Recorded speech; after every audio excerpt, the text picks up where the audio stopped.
Hey my dear listener, before we start, make sure to subscribe to the channel. Comment down where are you from and what's your time right now. Let's jump into the video. Story 1. The men who counted the grain. Rome's quiet hunger managers. You are standing in Rome on a morning that does not feel historic. There is no triumphal procession planned, no emperor scheduled to address the people, no war news crackling through the streets. What you hear instead is the scrape of sandals, the murmur of queues forming before the granaries, the low voices of clerks checking names. This is where much of Roman history actually lived, between the victories and the assassinations inside systems designed to keep people fed, calm, and alive. The Roman grain supply, the annona, was not glamorous. It did not inspire statues. It did not earn poetic epics, but without it Rome failed quickly. You can think of the city as an organism that required a steady intake of calories. At its height, Rome may have held over 1 million inhabitants, many of whom relied on subsidized or free grain distributions. This was not charity in the modern sense. It was infrastructure. Grain was governance. The men who managed this system were not emperors. They were administrators, freedmen, accountants, dock supervisors, scribes, people whose names rarely survive except as scratches on stone or ink on papyrus.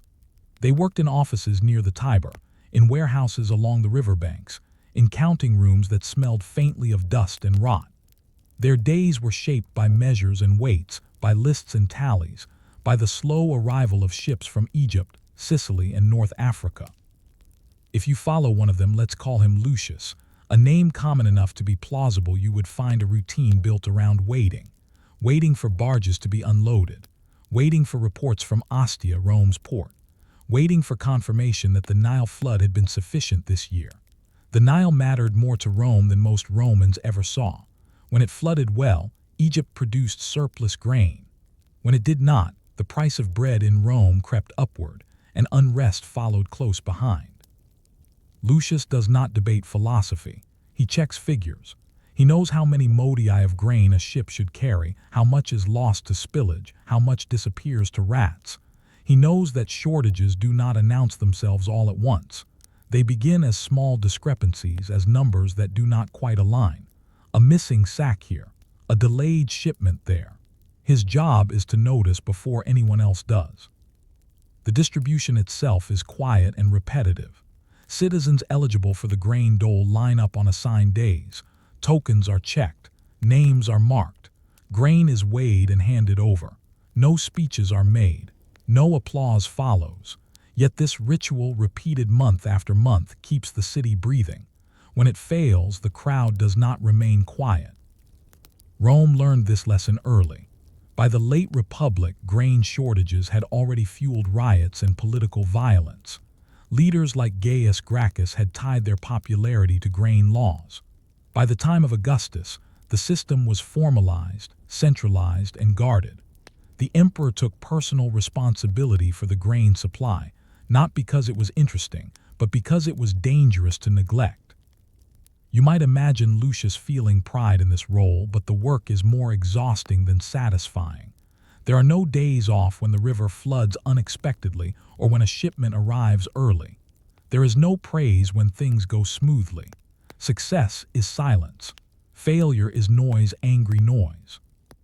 Much of his time is spent reconciling reports. A shipmaster claims to have delivered his full cargo. A warehouse register shows less. Someone is lying, or someone is careless, or something was lost in transit. Each possibility requires investigation. Investigations require witnesses. Witnesses forget. Memory is unreliable. Numbers feel safer, but numbers too can be manipulated. You begin to see how history slides through these hands without leaving fingerprints. When Rome does not starve, no one writes about Lucius. When Rome does starve, everyone writes about the riots, the political fallout, the speeches in the forum. The quiet years in between vanish. The grain itself is not romantic. It arrives dusty, sometimes damp, sometimes already spoiling. It must be dried, turned, stored, guarded. Warehouses are designed with raised floors and ventilation to slow decay. Even so, losses are expected. The administrators calculate acceptable waste. Too much waste suggests theft. Too little suggests false reporting. The numbers must look right. You walk with Lucius along the riverfront. He notes which warehouses are full and which are being cleared. He listens to dockworkers complain about pay. He files their complaints away mentally, knowing that unhappy workers steal more. Everything is connected, but nothing is dramatic. At home, if he has a family, they benefit indirectly from his position. Grain is cheaper, access is easier, but the work follows him. Shortfalls run through his mind at night. He dreams of empty bins and long lines. He knows how thin the margin is between order and panic. The Roman state understood something fundamental. People tolerate many hardships, but hunger compresses time. It makes the future irrelevant. That is why the annona mattered more than monuments. That is why emperors intervened personally when shipments were delayed, sometimes even appearing at the docks to reassure the population.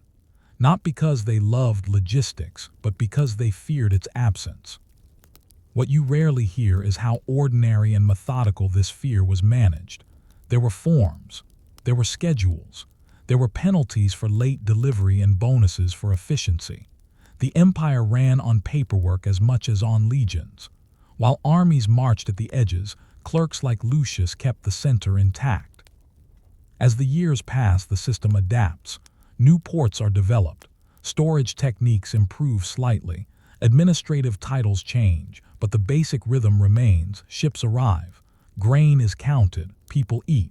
Rome survives another season. And yet, for all this care, the system is fragile. It depends on weather far away, on political stability in provinces Rome barely understands, on the honesty of men paid too little to be incorruptible. Lucius knows this. He feels it when he reads reports from Alexandria hinting at unrest, or when a storm delays multiple ships at once. He makes notes, he sends messages upward, he waits. Because history, as it turns out, is often a matter of waiting, watching numbers, watching skis, watching crowds, and hoping that tomorrow looks enough like today that no one notices how close things came to breaking. As you stand there, listening to the river lap against the quay, you might wonder how many times Rome nearly tipped into chaos without ever recording the moment. How many quiet decisions kept famine from becoming memory. And what happened on the days when the numbers finally stopped adding up. When the numbers begin to drift, they rarely do so all at once. Lucius notices it first as a pattern rather than a crisis. One shipment from Africa arrives slightly underweight. Another from Sicily is late but otherwise intact. A barge from upriver carries grain of lower quality than expected, still usable but not ideal. Each individual issue can be explained. Together, they create a faint pressure, like a change in air before weather turns. You are back in the counting room where the walls are bare and the light comes in high through narrow openings. Wax tablets cover the table. Some are stacked neatly. Others are set aside, marked for review. Lucius moves slowly, not because he is lazy, but because haste creates mistakes and mistakes create panic. He compares figures from different sources, dock records against warehouse tallies, provincial reports against local distributions. The discrepancies are small. That is what makes them dangerous. The Roman grain system is built on assumptions. One of them is that losses will average out. Another is that next month will look broadly like the last. But now Lucius senses that the margins are thinning. Not empty yet, but thinner than they should be. There is no single office responsible for sounding an alarm. Instead, warnings move through the system as letters, annotations, verbal cautions delivered in hallways. Lucius writes carefully worded notes to his superior, avoiding language that suggests failure but emphasizing the need for attention. He knows how messages travel upward. Too mild and they are ignored. Too urgent and they provoke blame. Above him are men who manage not only grain but perception. The Praefectus Annani, the official in charge of the grain supply, must think in political as well as logistical terms. If word spreads too early, hoarding begins. Prices rise before scarcity truly exists. If word spreads too late, crowds gather with anger already formed. So the system absorbs strain quietly. Rations might be adjusted slightly. Distribution schedules might be staggered. None of this is announced as a response to shortage.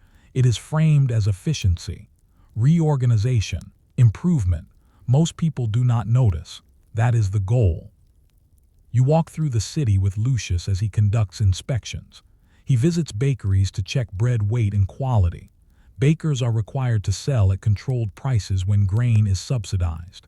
They complain, as they always do. Flour quality varies.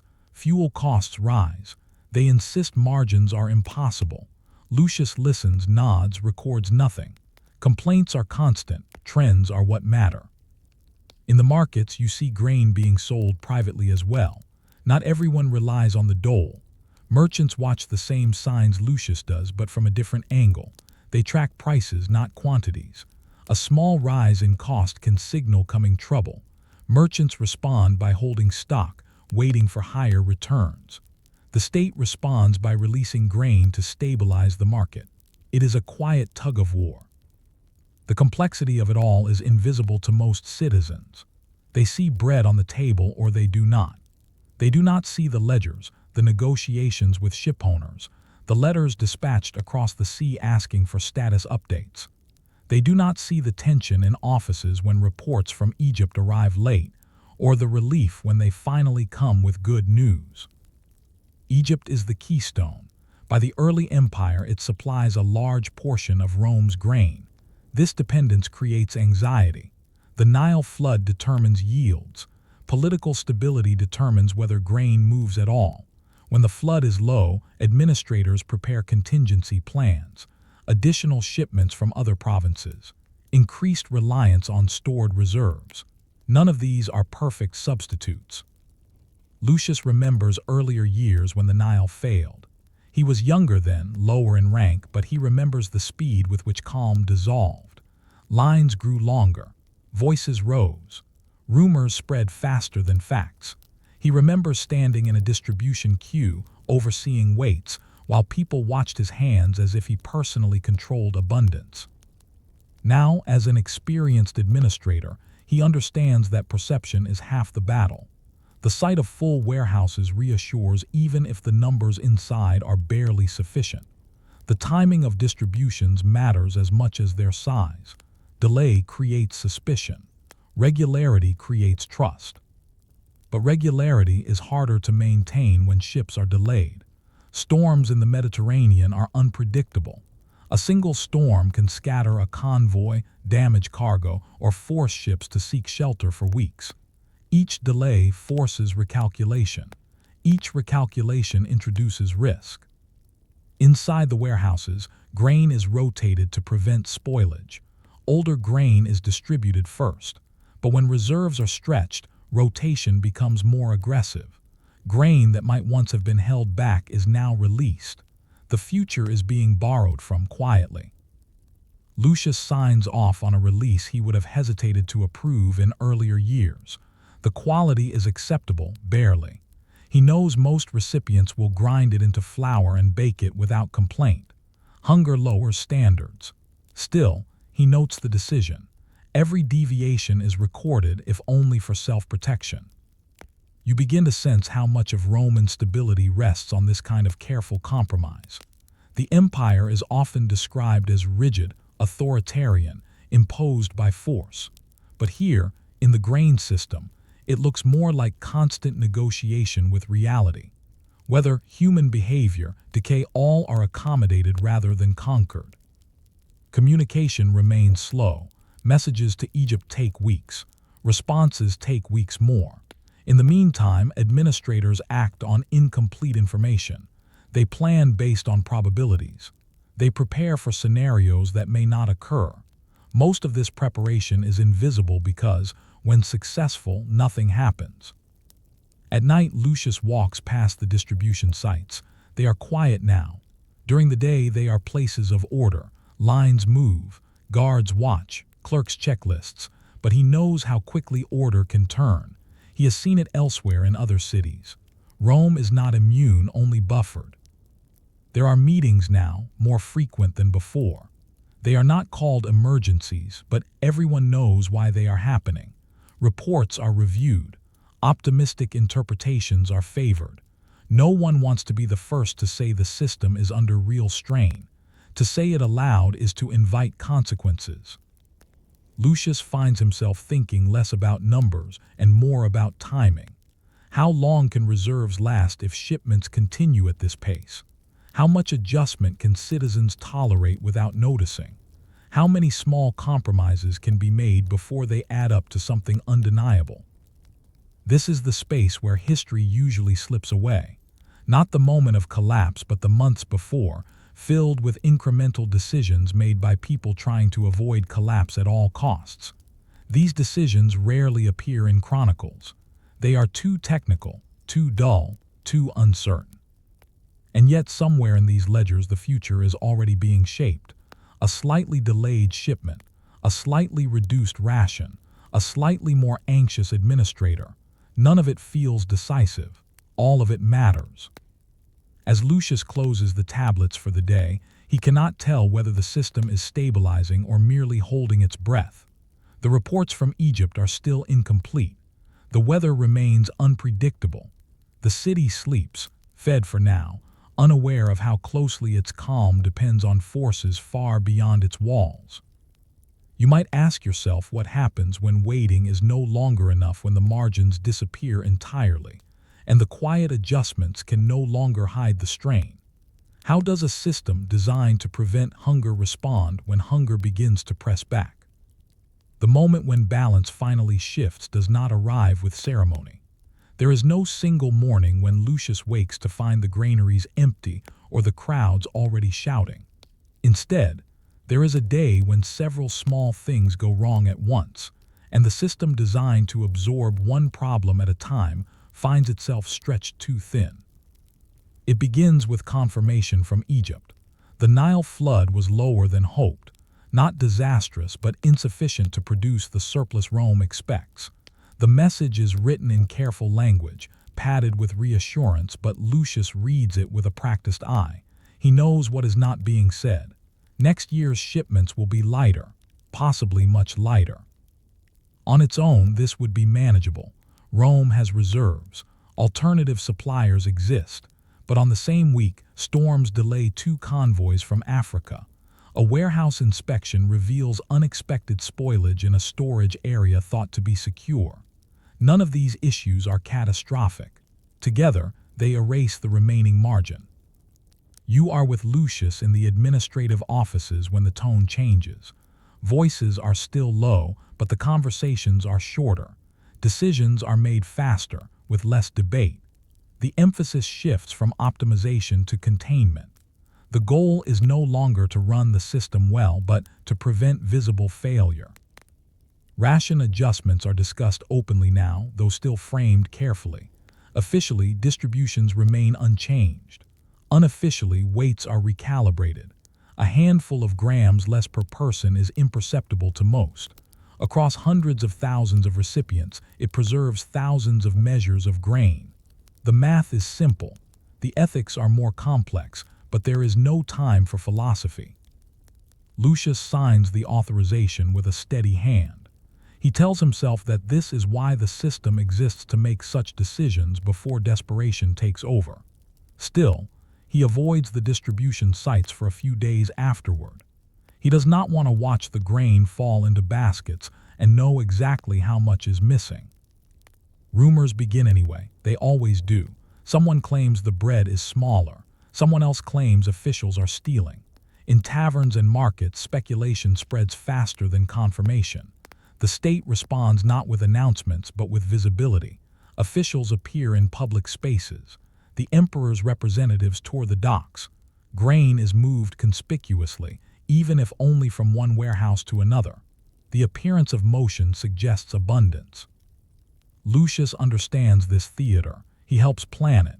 He knows which warehouses look most impressive when doors are opened. He knows which routes crowds are most likely to see. This is not deception exactly. The grain exists.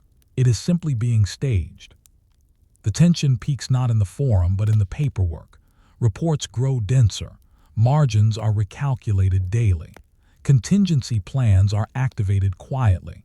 Contracts are renegotiated with shipowners willing to take greater risks for higher pay. Some refuse, others agree and later regret it. One convoy finally arrives after weeks of delay. The grain is damp but usable. The relief in the office is palpable, though no one celebrates. There is only the sense that the line has been held for now. Tomorrow, the calculations begin again. Over time, the crisis that never quite became one fades. The Nile recovers the following year. Shipments stabilize. Rations return to their previous measures, though no announcement marks the change. Life in Rome continues. The ledgers fill with new entries. Old ones are archived. Lucius grows older. Eventually, he is replaced by someone else, trained in the same methods, taught the same caution. His name, if it survives at all, survives as a signature on a document, indistinguishable from dozens of others. He never features in histories of emperors or wars. And yet the city stands. This is the quiet outcome of his work and the work of countless others like him. Not triumph, not collapse, but continuity, the absence of disaster, the kind of success that leaves no monument. When you think of Rome now, centuries later, you likely think of emperors, legions, architecture. You rarely think of grain administrators or warehouse clerks, but history is made as much by those who prevent change as by those who cause it. Stability requires labor. Calm requires vigilance. The lesson of the Annona is not that Rome was efficient or benevolent, but that it understood something enduring about human societies. Hunger is political long before it is biological. Managing it is less about abundance than about trust, timing, and perception. In modern times, supply chains stretch farther and operate faster, but the principles remain familiar. Food still moves invisibly until it doesn't. Shortages still announce themselves through small disruptions before becoming headlines. And somewhere, people still count, adjust, and wait. Hopping their work remains unnoticed. As the granary doors close at the end of another uneventful day, you are left with a question that rarely appears in textbooks. How much of history is defined not by the moments we remember, but by the crises that never quite happened, and who is counting, right now, to keep it that way? Story 2. Waiting out the monsoon. A Mughal supply camp that never fought a battle. You arrive at the edge of the camp before dawn, when the air is heavy and unmoving, already thick with the promise of rain. Nothing is happening yet, and that is precisely the point. This is not a battlefield. There are no formations being drilled, no weapons raised in anticipation. Instead, there are tents being inspected, ledgers being updated, animals being fed, and men waiting, always waiting for weather to decide what comes next. The Mughal Empire, at its height in the 16th and 17th centuries, is remembered for its emperors, its architecture, and its wars of expansion. Names like Akbar, Jahangir, and Aurangzeb dominate the narrative. But the empire did not run on conquest alone. It ran on logistics, on seasonal rhythms, and on the careful management of time. Nowhere was this more evident than during the monsoon. For several months each year, large-scale military movement in much of the Indian subcontinent became impractical or impossible. Roads dissolved into mud. Rivers swelled and shifted course. Supply lines broke down. Armies that ignored the monsoon did not lose glorious battles, they simply stopped functioning. Men fell ill. Animals died. Food spoiled. So the Mughal state learned not to fight the monsoon, but to wait it out. You are standing in one of the supply camps established for exactly this purpose. It exists not to advance, but to pause. Thousands of people are here, though camp hardly captures the scale. This is a temporary city, organized with deliberate care. There are zones for storage, for animals, for craftsmen, for administration. Nothing about it is accidental. The men in charge are not generals. They are quartermasters, accountants, and clerks trained in the Mughal administrative tradition. Their authority does not come from swords, but from seals, from documents bearing imperial insignia. They track grain, fodder, wages, and repairs. Their enemy is not an opposing army, but time and decay. You watch as grain sacks are checked for moisture. The monsoon has not fully arrived yet, but the humidity alone is enough to threaten spoilage. Elevated platforms are inspected. Drainage channels are cleared. Canvas is retightened over storage areas. Every task is repetitive and every task matters. Most of the soldiers here will never fight a battle during this season. Their service consists of maintenance, cleaning equipment, mending clothing, caring for animals. Horses, elephants, and oxen require constant attention. Fodder must be rationed carefully. An underfed animal weakens quickly in the damp heat. The camp follows a rhythm shaped by the weather forecasted not through instruments, but through experience. Older men watch the sky and the behavior of insects. They listen to distant thunder. Decisions about movement or delay are made cautiously. A wrong choice could trap the entire camp in flooded terrain. You notice how little urgency there is in conversation. Orders are given calmly, often repeated to ensure understanding. This is not the pace of battle. This is the pace of endurance. Everyone knows they are here for weeks, possibly months. Impatience would only exhaust them. Pay is distributed regularly, even though no fighting occurs.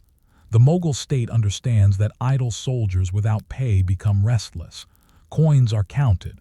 Receipts are signed. The bureaucracy hums quietly. In this waiting, the empire proves its strength not through action, but through its ability to sustain inaction. Local civilians are part of this system as well. Farmers sell surplus grain. Craftsmen repair gear. Laborers maintain roads as best they can. The camp injects money into the surrounding area, but it also strains resources. Prices rise slightly. Water sources are monitored to prevent conflict. You walk past a group of soldiers playing a board game scratched into the dirt. Nearby, another group listens to a storyteller recite familiar tales. Routine fills the time. Routine prevents despair. The waiting would be unbearable without structure. Disease is the constant threat. The monsoon brings not just rain, but mosquitoes and contaminated water.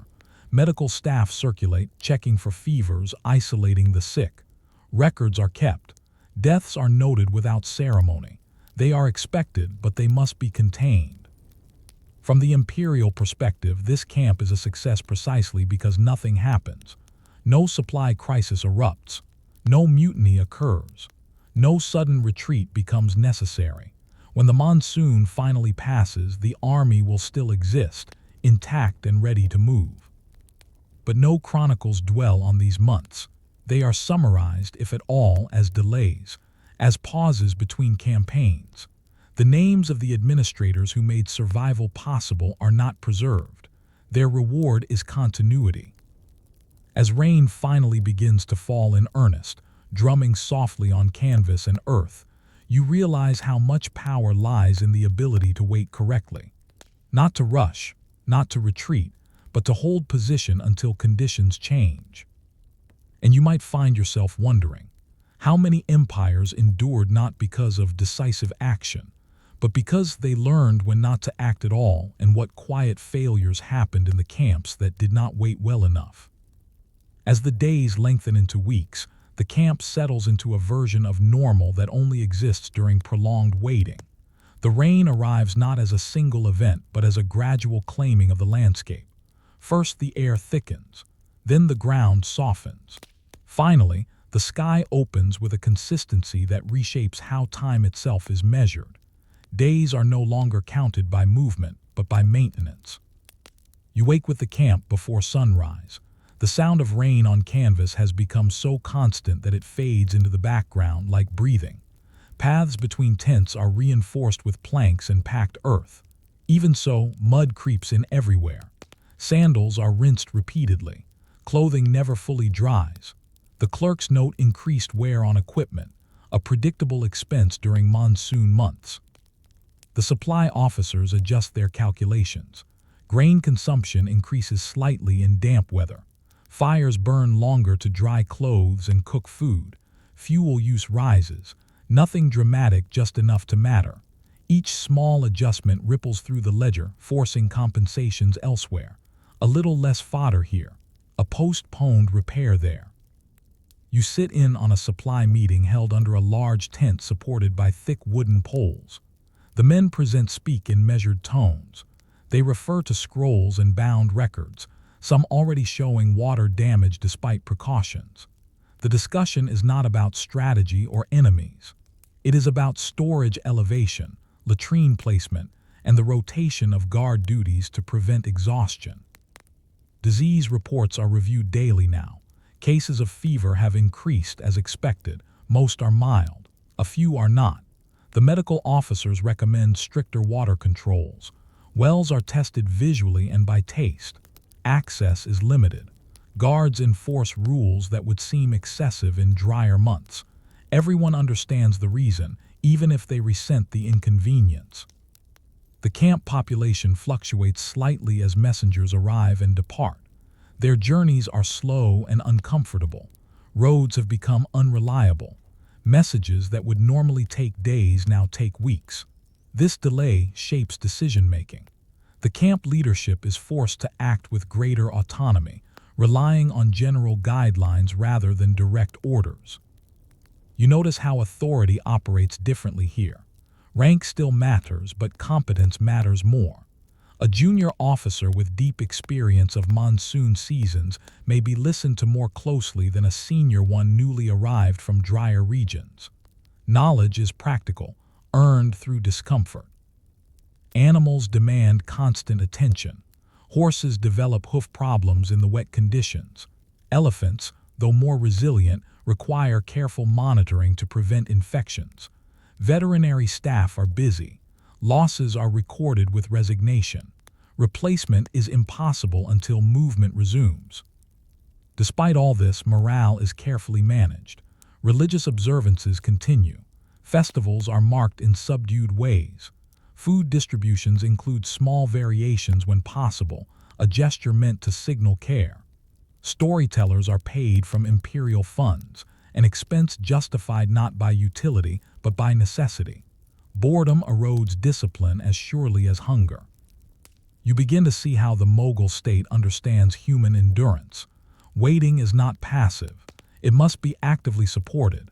Structure, pay, ritual, and routine all serve to keep thousands of people aligned toward a future that cannot yet be reached.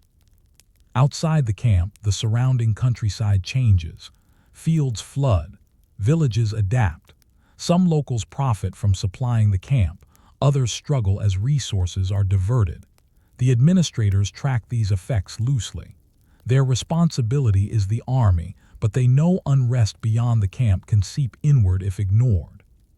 Occasionally, there are discussions about moving despite the rain, a rumor of unrest elsewhere, a fear that delay might embolden rivals. These discussions are always cautious. Maps are spread. Distances recalculated with monsoon conditions in mind. Each time the conclusion is the same. Movement now would cost more than it gains. This restraint is not indecision. It is policy. The Mughal Empire's strength lies partly in its patience. Akbar's administrative reforms emphasized sustainability over spectacle. Aurangzeb's long campaigns were supported by systems that understood seasonal limits. This camp is an expression of that philosophy. Yet patience has costs. Supplies diminish slowly. Equipment degrades. Men grow tired of sameness. Even the most disciplined system cannot eliminate fatigue entirely. The administrators watch for signs of strain arguments, minor thefts, lapses in duty. These are addressed quietly before they spread. One afternoon, the rain stops for several hours. The camp stirs with cautious optimism. Repairs are rushed. Clothing is laid out to dry. For a moment, movement feels possible again. Then the rain returns, heavier than before. The moment passes. This pattern repeats. Hope rises and falls with the weather. The camp learns not to react too strongly. Emotional restraint becomes as important as logistical control. As weeks turn into months, the question is no longer whether the monsoon will end, but how much will remain intact when it does. The administrators revise their estimates again. They believe they can hold. They believe the system will endure. Belief here is grounded in numbers and experience, not faith. And yet beneath the calm, uncertainty remains. A single outbreak of disease, a sudden supply failure, an unexpected order from the capital. Any of these could force a decision the camp has been carefully avoiding. As you stand under the shelter, listening to rainwater run through the channels dug weeks earlier, you might wonder how long waiting can remain a strategy rather than a risk, and what happens when the monsoon finally breaks, not gradually, but all at once. The end of the monsoon does not arrive with clarity. There is no announcement, no official signal passed down the chain of command declaring that waiting has finished. Instead, it reveals itself slowly, almost reluctantly, through absence. One morning, the rain does not come. The next day, the ground begins to hold its shape underfoot. The air, while still heavy, no longer presses down with the same insistence. You notice the change first in the behavior of the camp. Not excitement exactly, but attentiveness. Officers walk the perimeter more often. Scouts are sent out cautiously to test roads and river crossings. Reports come back mixed. Some routes remain impassable, others merely difficult. The camp does not move yet. It has learned patience too well to abandon it too early. The administrators meet again, this time with maps that have been rolled and unrolled so often their edges are soft. Calculations shift from preservation to projection. How many days of supplies remain if movement begins? Which animals are fit to travel? Which men are weakened enough to require reassignment or rest? Repairs that were postponed are now prioritized. Wagons are reinforced. Harnesses are replaced. Grain stores are inspected one final time before being committed to the road. Losses are tallied. The numbers are not perfect, but they are acceptable. The system, strained but intact, has done what it was designed to do. You walk through the camp as routines begin to change. Games in the dirt are abandoned. Equipment is laid out for inspection. Conversations turn forward-looking, though still cautious. No one celebrates.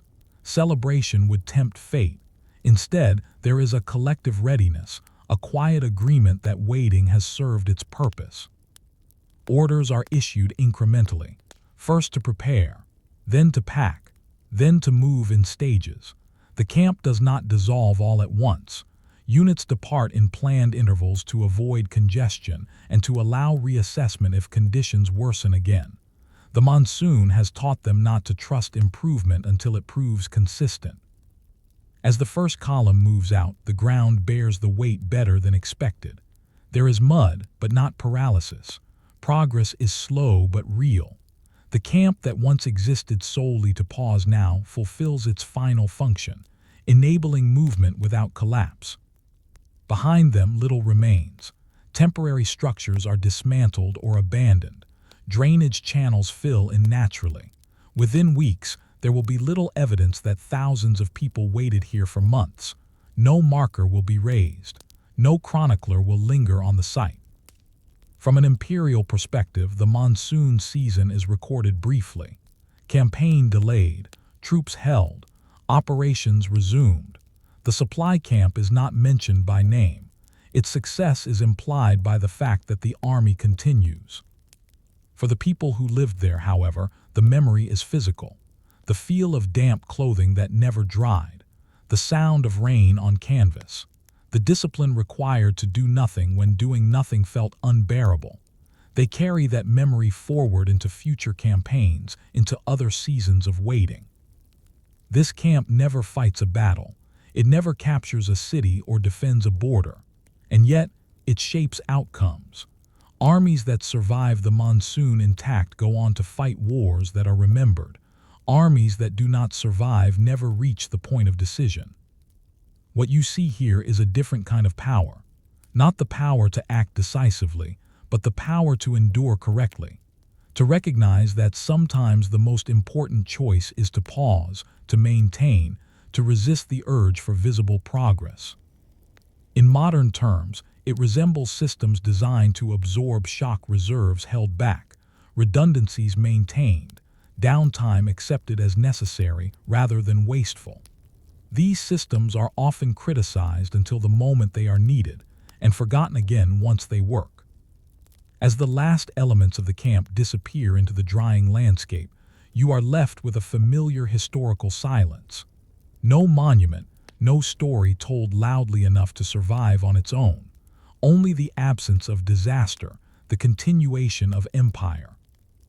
And that leaves a final question lingering in the humid air. How many moments in history mattered most precisely because nothing happened, and how often do we mistake movement for strength, forgetting the quiet discipline of knowing when to wait? Story 3. Ink, Sand, and Silence, the Scribes of the Tang Postal Relay. You are standing beside a road that does not look important. It is narrow, dusty, and bordered by scrub that bends slightly in the wind.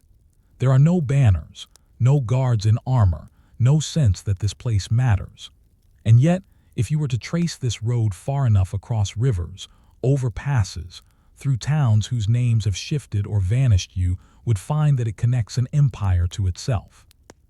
This is a postal relay road of the Tang dynasty, and for several centuries, it is one of the quiet structures that allows China to function as a single political body rather than a collection of distant regions. The Tang emperors are remembered for poetry, expansion, and cosmopolitan cities like Chang'an. What is remembered less is the web of communication that made imperial rule possible at all. The relay system, known broadly as the Yi system, is not designed for comfort or speed in the modern sense. It is designed for reliability. Messages move in stages. Couriers travel set distances between relay stations, where fresh horses, food, and shelter wait. At each stop, documents are received, logged, copied if necessary, and sent onward.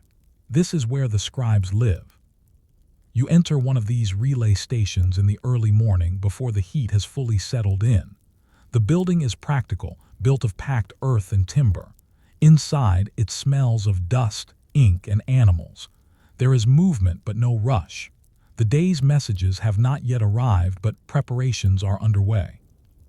The scribes are already awake. They sit at low desks, checking brushes, grinding ink, reviewing yesterday's records. Their work is not creative. They do not compose policy or poetry. They transcribe, annotate, verify. They ensure that what arrives is what departs, unchanged except for the marks that prove it passed through here. If you watch closely, you begin to understand how much discipline this requires. Paper is valuable. Ink is prepared carefully to the right consistency. Errors are costly. A smudged character can change meaning. A miscopied date can create confusion weeks later when a command arrives too late or appears too early. Most of the messages passing through are mundane. Reports on grain collection, notices of minor appointments, requests for clarification, instructions that apply only to a single district. These are not the dramatic edicts that survive in official histories. They are the background noise of governance. The scribes know this. They know their names will not be recorded. The best outcome for their work is invisibility. If a message arrives intact and on time, no one asks who handled it. If it does not, someone will. You watch as a courier arrives, dust-coated and quiet. He hands over a sealed packet. The seal is checked against a register. The time is noted. The packet is opened. Inside are several documents, written in a careful but hurried hand. The scribe reads them once, not for content, but for structure, checking that all expected pages are present. Copies are made where required. Some documents must remain at the station for record keeping. Others must move on immediately. The scribe's brush moves steadily, reproducing characters that may describe events hundreds of miles away. A flood in one province, a shortage in another. None of it feels immediate here, but all of it matters. Outside, the road waits. Couriers come and go. Horses are swapped. Water is drawn. The station operates like a lung, inhaling messages and exhaling them onward. The rhythm is constant day after day. You might expect tension in such a place, given the importance of the work. Instead, there is calm. Procedures are standardized. Mistakes are anticipated and guarded against. The scribes are trained not to speculate about the content of messages. Curiosity is discouraged. Interpretation is someone else's responsibility. This detachment is not indifference. It is survival. To internalize every report of disaster or unrest would exhaust anyone. The system depends on people who can treat urgency as routine. The Tang state invests heavily in this network. Relay stations are spaced carefully. Supplies are allocated. Inspections are conducted. Failures are punished, sometimes harshly. A delayed message can lead to missed harvests, uncollected taxes, or poorly timed troop movements. Communication is power, and power is fragile when stretched across distance. And yet, despite this importance, life at the relay station is monotonous. Days blur together. Seasons change slowly. The landscape outside shifts with weather and agriculture, but inside, the desks and registers remain the same. The scribes mark time through documents rather than events. At night, lamps are lit. Ink freezes in winter, dries too quickly in summer. Adjustments are made. Notes are added to margins. Everything is recorded. The silence is broken only by the scratch of brushes and the occasional arrival of a late courier. You realize, standing there, how much of history passes through hands like these without leaving a trace. Decisions made in distant capitals become ink here, then movement, then ink again somewhere else. By the time outcomes are recorded in chronicles, the labor that carried them has already vanished. The scribes do not know which messages will matter later. They treat them all the same. That is the rule. Importance is assigned in hindsight, not at the desk. As another courier departs, carrying documents freshly copied and sealed, you are left with the sense that the empire is less a thing than a process, one that depends on repetition, accuracy, and the willingness of ordinary people to do unremarkable work without recognition. And you may begin to wonder what happens when that process is interrupted not by invasion or rebellion, but by fatigue, error, or silence along a road no one thinks to watch. The interruption, when it comes, does not announce itself as a crisis. It arrives as a delay so minor that it barely earns a note in the margin. A courier is late by half a day. Then another arrives with a document smudged by rain, its seal intact but its characters faint. Nothing is lost. Nothing is officially wrong. And yet, the rhythm falters. You are back in the relay station as this subtle change unfolds. The scribes notice it before anyone else. They always do. Their work trains them to sense irregularity the way a sailor senses a change in wind, a missing report, a duplicated instruction, a message that refers to an earlier one that never arrived. Each on its own is trivial. Together, they suggest a gap forming somewhere along the road. The station master convenes a brief discussion. It is not formal. There is no dramatic language. They compare notes, check registers, and trace the expected path of the missing documents. The network is wide, but it is not mysterious. Every station knows its neighbors. Distances are measured. Travel times are estimated conservatively. A delay of this length could mean many things. Weather is the most likely culprit. Heavy rains can slow couriers, damage roads, or make river crossings dangerous. In such cases, the system usually corrects itself. Messages pile up temporarily, then resume their flow. The scribes are accustomed to this. They adjust workloads and wait. But waiting is not passive here. Copies are double-checked. Outgoing messages are prioritized. The scribes take extra care with dates and seals. When information is incomplete, precision matters more than ever. A mistake now would compound uncertainty. You watch as one scribe recopies a document for the third time, unsatisfied with the clarity of a single character. The document concerns grain allocations in a northern prefecture. The numbers are exact. The handwriting must be as well. A single stroke could alter meaning, and meaning here is policy. As days pass, the delay persists, not worsening but not resolving. A messenger sent to the next station down the line returns with news. That station, too, has noticed irregularities. A courier fell ill. A horse was lost. Nothing dramatic. No rebellion, no bandit attack, just attrition. This is how communication systems fail when they fail quietly. Not through sabotage, but through accumulation. Fatigue, illness, weather, and human limitation align briefly, and the flow slows. The Tang state understands this possibility. Redundancies exist. Alternative routes can be used. Additional couriers can be dispatched. But these measures require authorization, and authorization requires information that is now slightly delayed. The system hesitates, not because it is weak, but because it is careful. You begin to see how much trust underlies this network. Trust that each station is doing its work. Trust that delays will be reported honestly.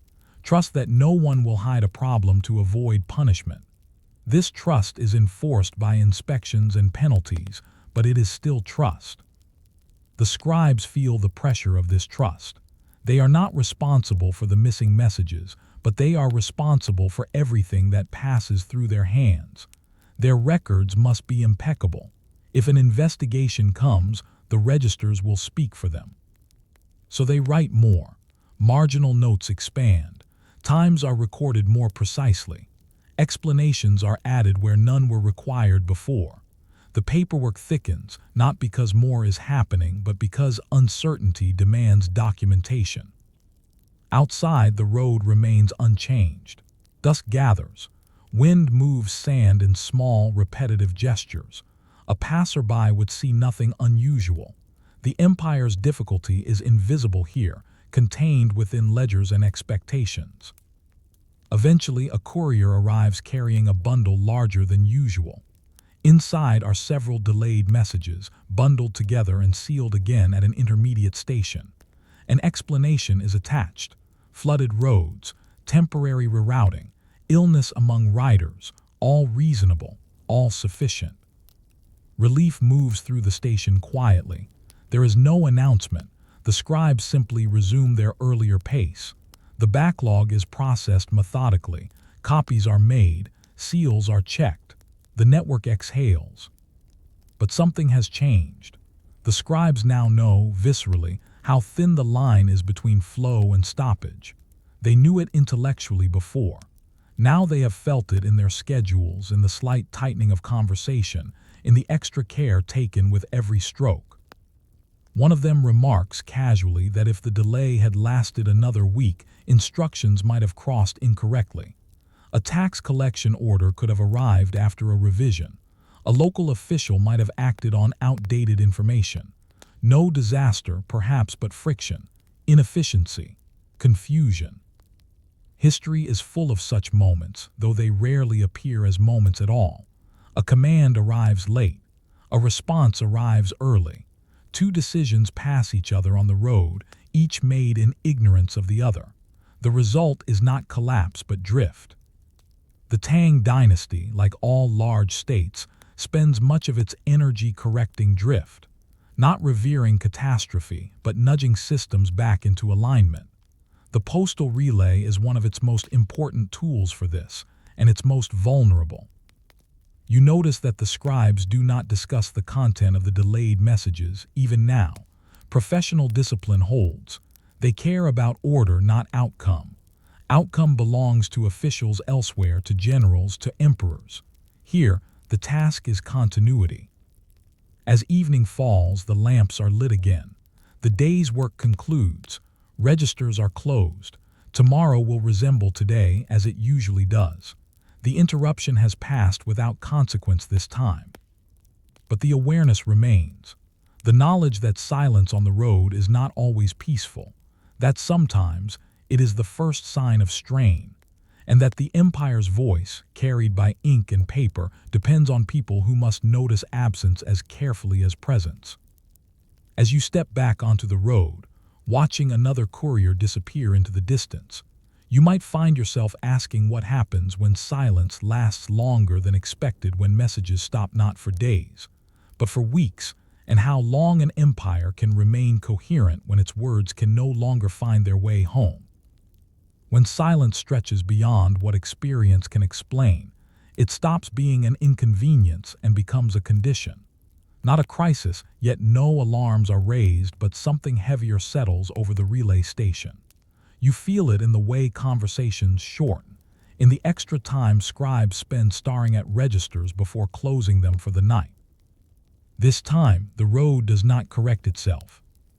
3 days pass without a courier from the western route, then 5, then 7. The registers show a blank where ink should be. The station master sends a messenger east and another west, not to carry documents but to observe. They travel light and are instructed to return quickly, whether they find answers or not. While they are gone, the station continues its work. Messages still arrive from other directions. They are processed, copied, and sent onward. The empire does not stop speaking simply because one road has gone quiet, but the absence becomes harder to ignore. Documents referencing the missing region accumulate. Some are marked pending. Others are copied with annotations nodding uncertainty. You watch a scribe hesitate before copying a directive related to tax quotas. The figures assume information that has not yet arrived. Eventually, he copies it anyway, adding a small note in the margin. This is how bureaucracies adapt, not by halting, but by layering caution onto motion. The messengers return separately. One reports that flooding has washed out a section of road. Repairs are underway, but progress is slow. The other reports something less tangible: relay stations operating with reduced staff, overworked scribes, exhausted couriers. No single failure, just strain. The station master composes a report summarizing the findings. It is written carefully, balancing honesty with restraint. Too dire, and it invites intervention that may disrupt more than it helps. Too mild, and it risks inaction. The report is sealed and sent along an alternate route, adding days to its journey. This is the hidden cost of distance. By the time the capital reads the report, the situation on the ground will already have changed. The scribes know this. They always work slightly out of sync with reality. In the meantime, they compensate. Copies are made in triplicate instead of duplicate.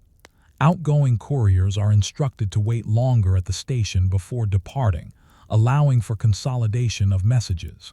This reduces traffic but increases reliability. Everything slows deliberately. Slowness in this context is a form of care. Weeks later, the flow resumes unevenly. Messages arrive in clusters bundled together from multiple stations. The backlog is processed over long days and longer nights. Ink runs low, brushes wear down, hands cramp. No one complains. Complaint would waste time. Among the recovered messages are reports of minor unrest in a border district, nothing severe, but enough to require attention. You realize how close this unrest came to being amplified simply by delay. Orders sent late could have escalated a manageable situation. Orders sent early, without context, could have done the same. Instead, through a combination of caution and inertia, nothing dramatic happened. The unrest settled. The reports arrived late, but not too late. History, once again, chooses the path of least notice. Eventually, the registers return to their familiar density. Blank spaces fill in. Marginal notes grow fewer. The scribes relax, though only slightly.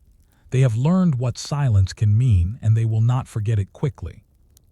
Years later, when the Tang dynasty faces real fractures, rebellions, decentralization, the weakening of central authority, the postal relay will falter more visibly. Stations will be abandoned.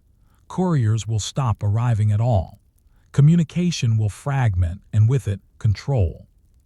But that future is not yet here. Here, in this moment, the system holds, not because it is perfect, but because people within it understand how to bend without breaking. The scribes do not think of themselves as guardians of empire. They think of themselves as workers doing what must be done today so that tomorrow resembles yesterday closely enough to be manageable. When later historians write of Tang governance, they will focus on laws, reforms, poetry, and rebellion. They will not list the names of these scribes or the days when nothing arrived on the road. The silence will be absent from the record, even though it nearly shaped it. As you leave the relay station, the road looks as unimportant as it did when you arrived. Dust, wind, distance, and yet you now know how much effort it takes to keep such a road speaking.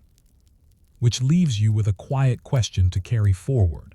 How many empires have faded not because they were conquered, but because their words stopped traveling, and who, right now, is listening for the first sign of silence? Story 4. Wintering in place the ordinary soldiers who didn't march with Napoleon. You are not on the march. That is the first thing to understand. While maps later will show arrows sweeping across Europe, while historians will compress years into campaigns and battles into dates, you are standing still. The snow has already begun to fall, light at first, then steadily, until the ground loses its color and the road disappears into white. This is not the famous march to Moscow, nor the catastrophic retreat that follows. This is something quieter and far more common. You are with a detachment of Napoleon's army that has been ordered to winter in place, far from glory, far from decisive action, and far from the attention of history. The order arrives in unremarkable fashion, a written directive carried by an officer who looks as tired as everyone else. The campaign season has ended. Supplies are strained. Roads are worsening. Movement, for now, is suspended. The unit is to remain where it is, secure shelter, requisition food locally if possible, and wait. Waiting is not framed as strategy. It is framed as necessity. You are somewhere in Central Europe, perhaps in Prussia, perhaps in Poland. The exact location matters less than the conditions, which are broadly the same across the Grand Armée's winter quarters. Villages are small. Resources are limited. The army is large. None of this aligns comfortably. The soldiers here are not marshals or heroes. They are infantrymen, artillery drivers, support staff. Many are conscripts. Some have marched for years. Their uniforms are worn thin. Their boots are already failing. Winter magnifies every weakness. The first task is shelter. Buildings are assigned or taken over depending on circumstances.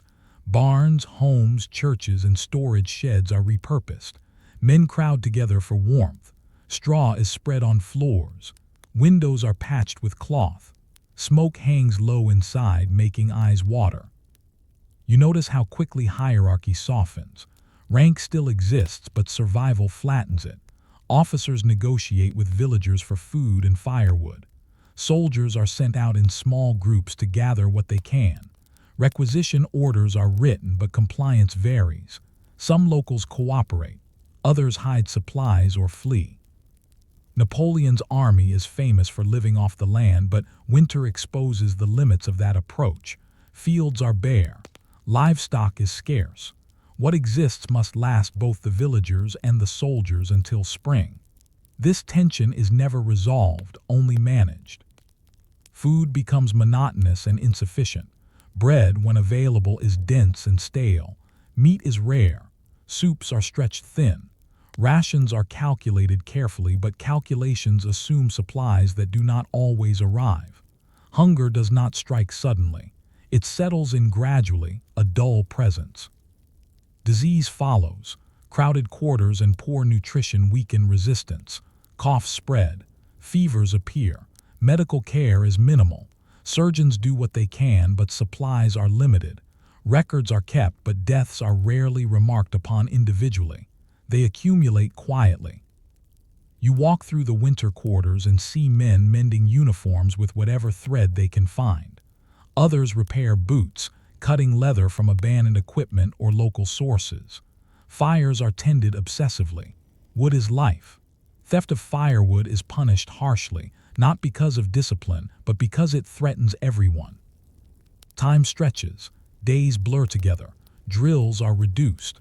Weapons are cleaned repeatedly, more from habit than expectation of use.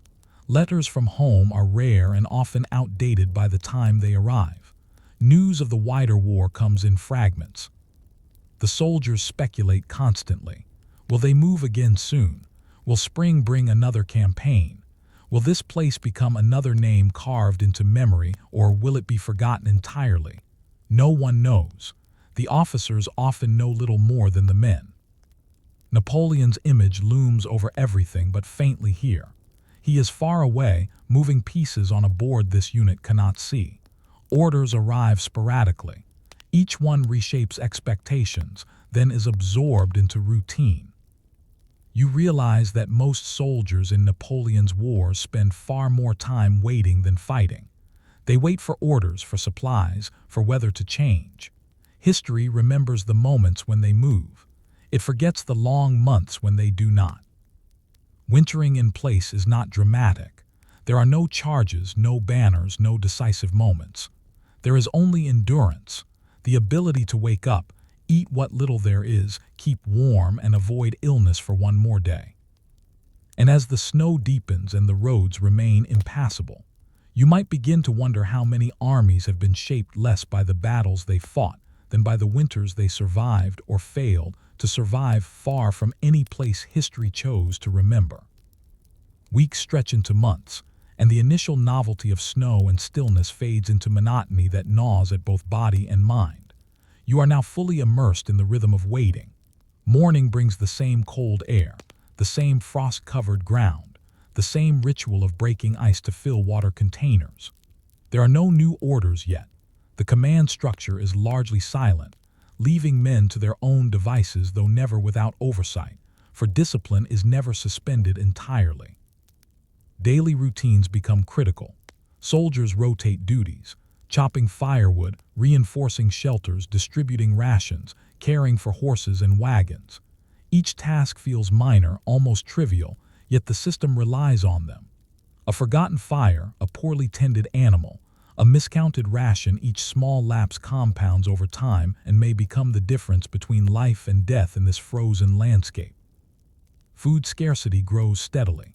The initial caches of grain begin to run low, forcing improvisation. Soldiers collect moss and roots where they can, hunt small game, or trade with villagers if the villagers are willing. Hunger is measured, not dramatic. Stomachs ache at night, energy fades slowly, morale dips.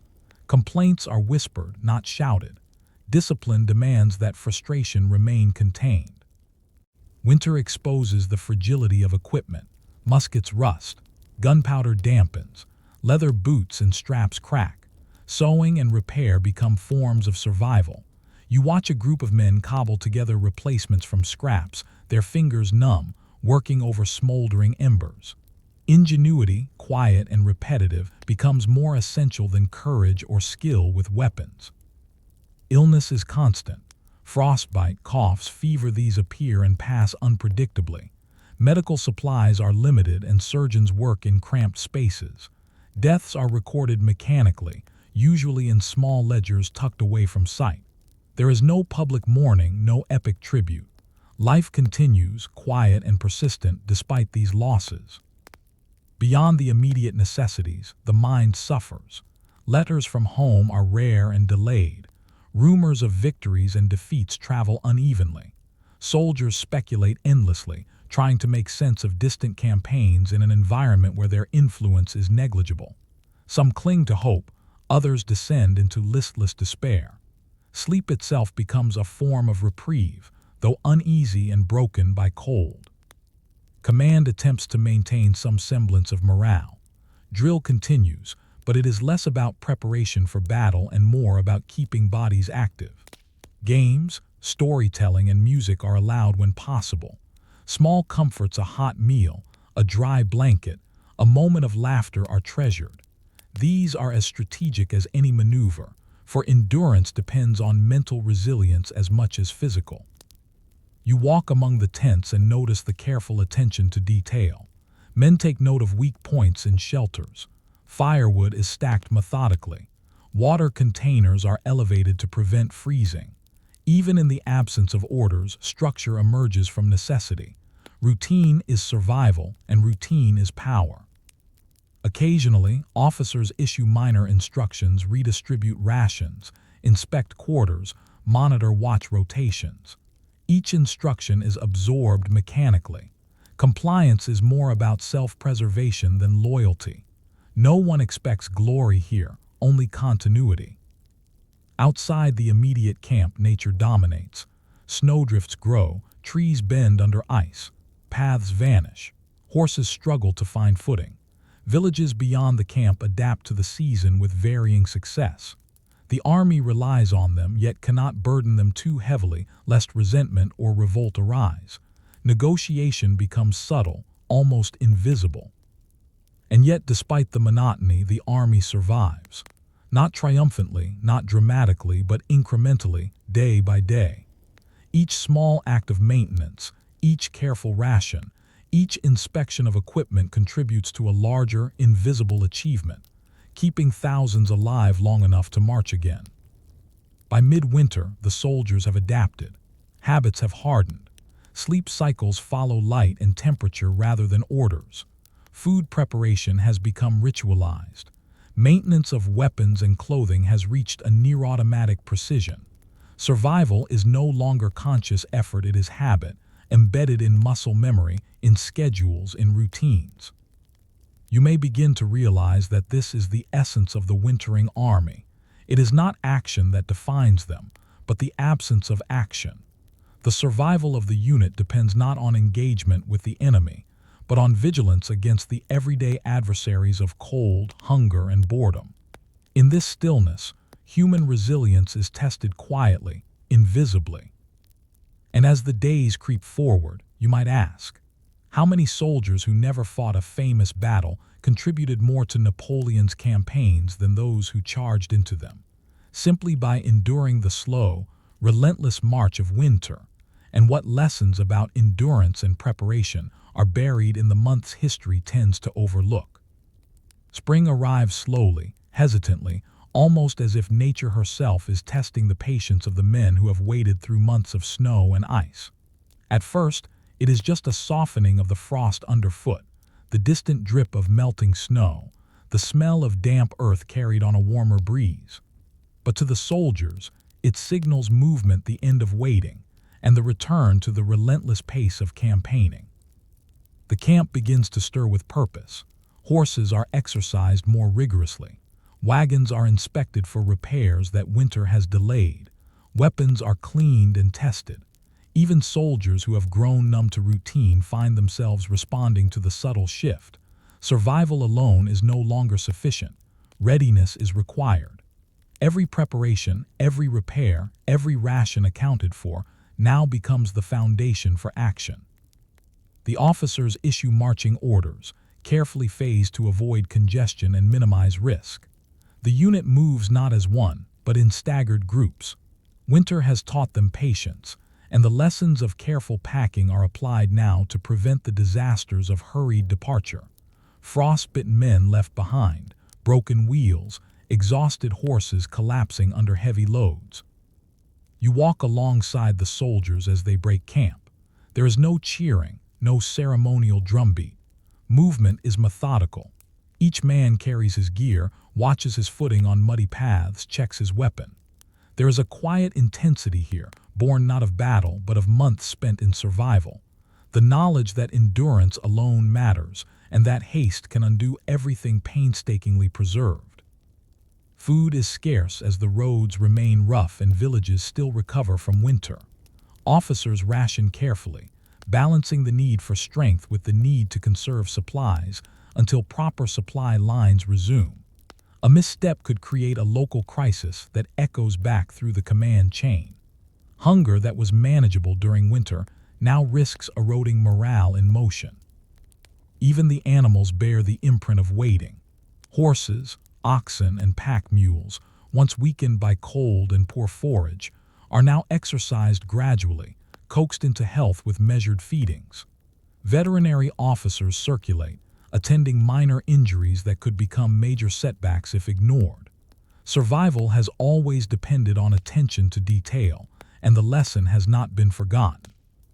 As the army finally begins to approach its summer positions, the consequences of wintering in place become clear. Units that survived intact, disciplined, and prepared are far more effective than those that suffered casualties, chaos, or sickness during idle months. Men who endured boredom and monotony now move with coordination, their muscles hardened by repetitive tasks, their minds sharpened by vigilance against the quiet adversities of survival.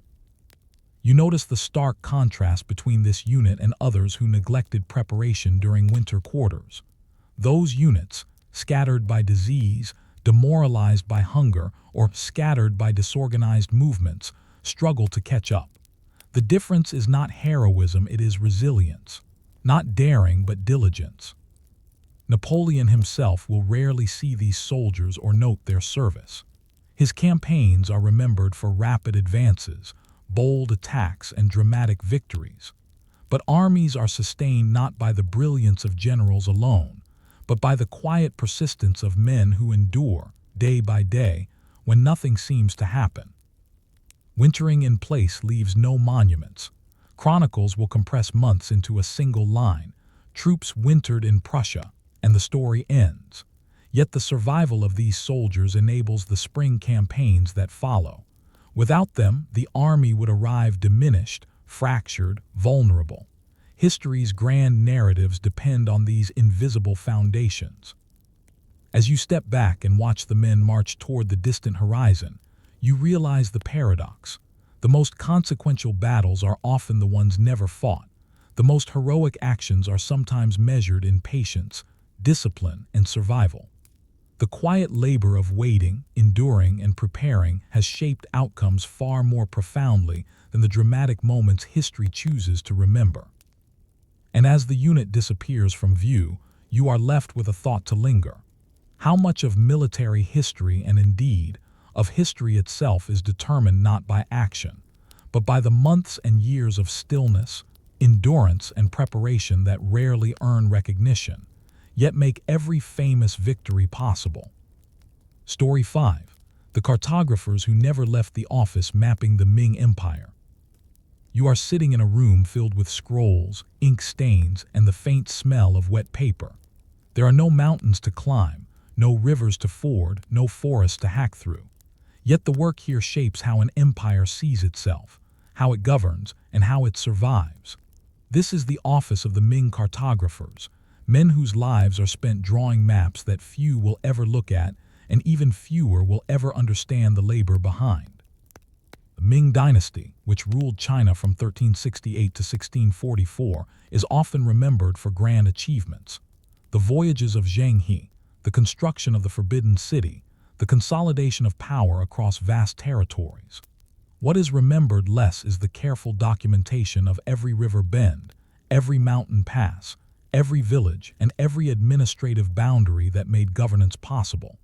And it is here, in this quiet office, that much of that documentation is created. The room is arranged with meticulous care. Tables are lined with tools, ink stones, brushes of varying thickness, compasses, rulers, protractors, and countless sheets of paper and silk. Light falls unevenly from latticed windows, illuminating dust motes that float in lazy arcs, the only movement in an otherwise still environment. Each tool is familiar to its user, worn in by years of repetitive labor. The cartographers receive reports from survey teams, men who have traveled far and wide, sometimes across months of rugged terrain. The data is raw: sketches of hills, measurements of rivers, the locations of towns and roads, sometimes even the height of walls or the width of bridges. But the office-bound cartographers do not travel. Their skill is in synthesis, in translating these fragments into coherent representations that can inform policy and strategy. You watch as a senior cartographer begins work on a new map of the southern provinces. His brush moves slowly, deliberately. Each stroke is measured. One false line can misrepresent a river, leading to confusion in tax collection, troop movement, or flood management. There is no room for improvisation. Accuracy is everything. Maps are not purely geographic. They are administrative. Borders between prefectures must be clear. roads and waterways annotated. Resource centers, granaries, salt works, mines must be accurately located. The empire's bureaucracy depends on this precision. Without it, governors cannot act, armies cannot move efficiently, and citizens may suffer from misallocated taxes or neglected infrastructure. Corrections are constant. Survey reports conflict. Measurements differ by miles or more. Mountains appear in some records but not others. Villages are duplicated or spelled differently. The cartographers must resolve these discrepancies through careful comparison, cross-referencing, and sometimes negotiation with field officers. This is painstaking work, invisible to anyone who later glances at a map. Time is measured in small increments. Days are spent sketching, erasing, inking, and annotating. Weeks turn into months. The cartographers develop a kind of intimacy with the landscape they never see firsthand. They know the twist of a river, the incline of a hill, the distance between towns not through travel, but through calculation, repetition, and disciplined observation of others' accounts. Silence dominates the office. There is occasional discussion, but it is always precise. Disagreements about a coordinate, the best way to depict a river's course, or the proper labeling of a boundary. Humor is rare. Errors are feared. Yet despite the monotony, the men take pride in their craft. Their labor is invisible, but it is consequential. Outside the office, the empire carries on. Governors send letters, soldiers march, tax collectors record grain, floods may occur, borders may be disputed. Decisions are made, often based on the work done here. And yet, history will rarely name these men or describe their labor. Their maps will be used, folded, referenced, and then stored, fading into obscurity. You begin to notice the rhythm of their day. Grind ink, brush lines, compare reports, annotate margins, verify distances, repeat. The repetition is itself a form of discipline, conditioning the mind to anticipate error and to preserve order. Each stroke is an act of foresight, an attempt to impose certainty on a world that refuses it. And as the sun sets and the office empties, leaving scrolls lined across tables like quiet sentinels, you might wonder, how much of an empire's power depends not on armies or monuments, but on the patient, often unnoticed labor of people who never leave their chairs, yet shape the way the world is seen, measured, and controlled. Weeks turn into months, and the maps multiply. You can feel the accumulation of labor in the very air of the office. Stacks of paper grow taller, some sheets curling at the edges from repeated handling, some annotated so densely that the original text beneath is nearly illegible. Each map represents not only the geography of a region, but the invisible effort required to reconcile conflicting reports, to translate measurements taken with primitive tools into coherent lines on a scroll.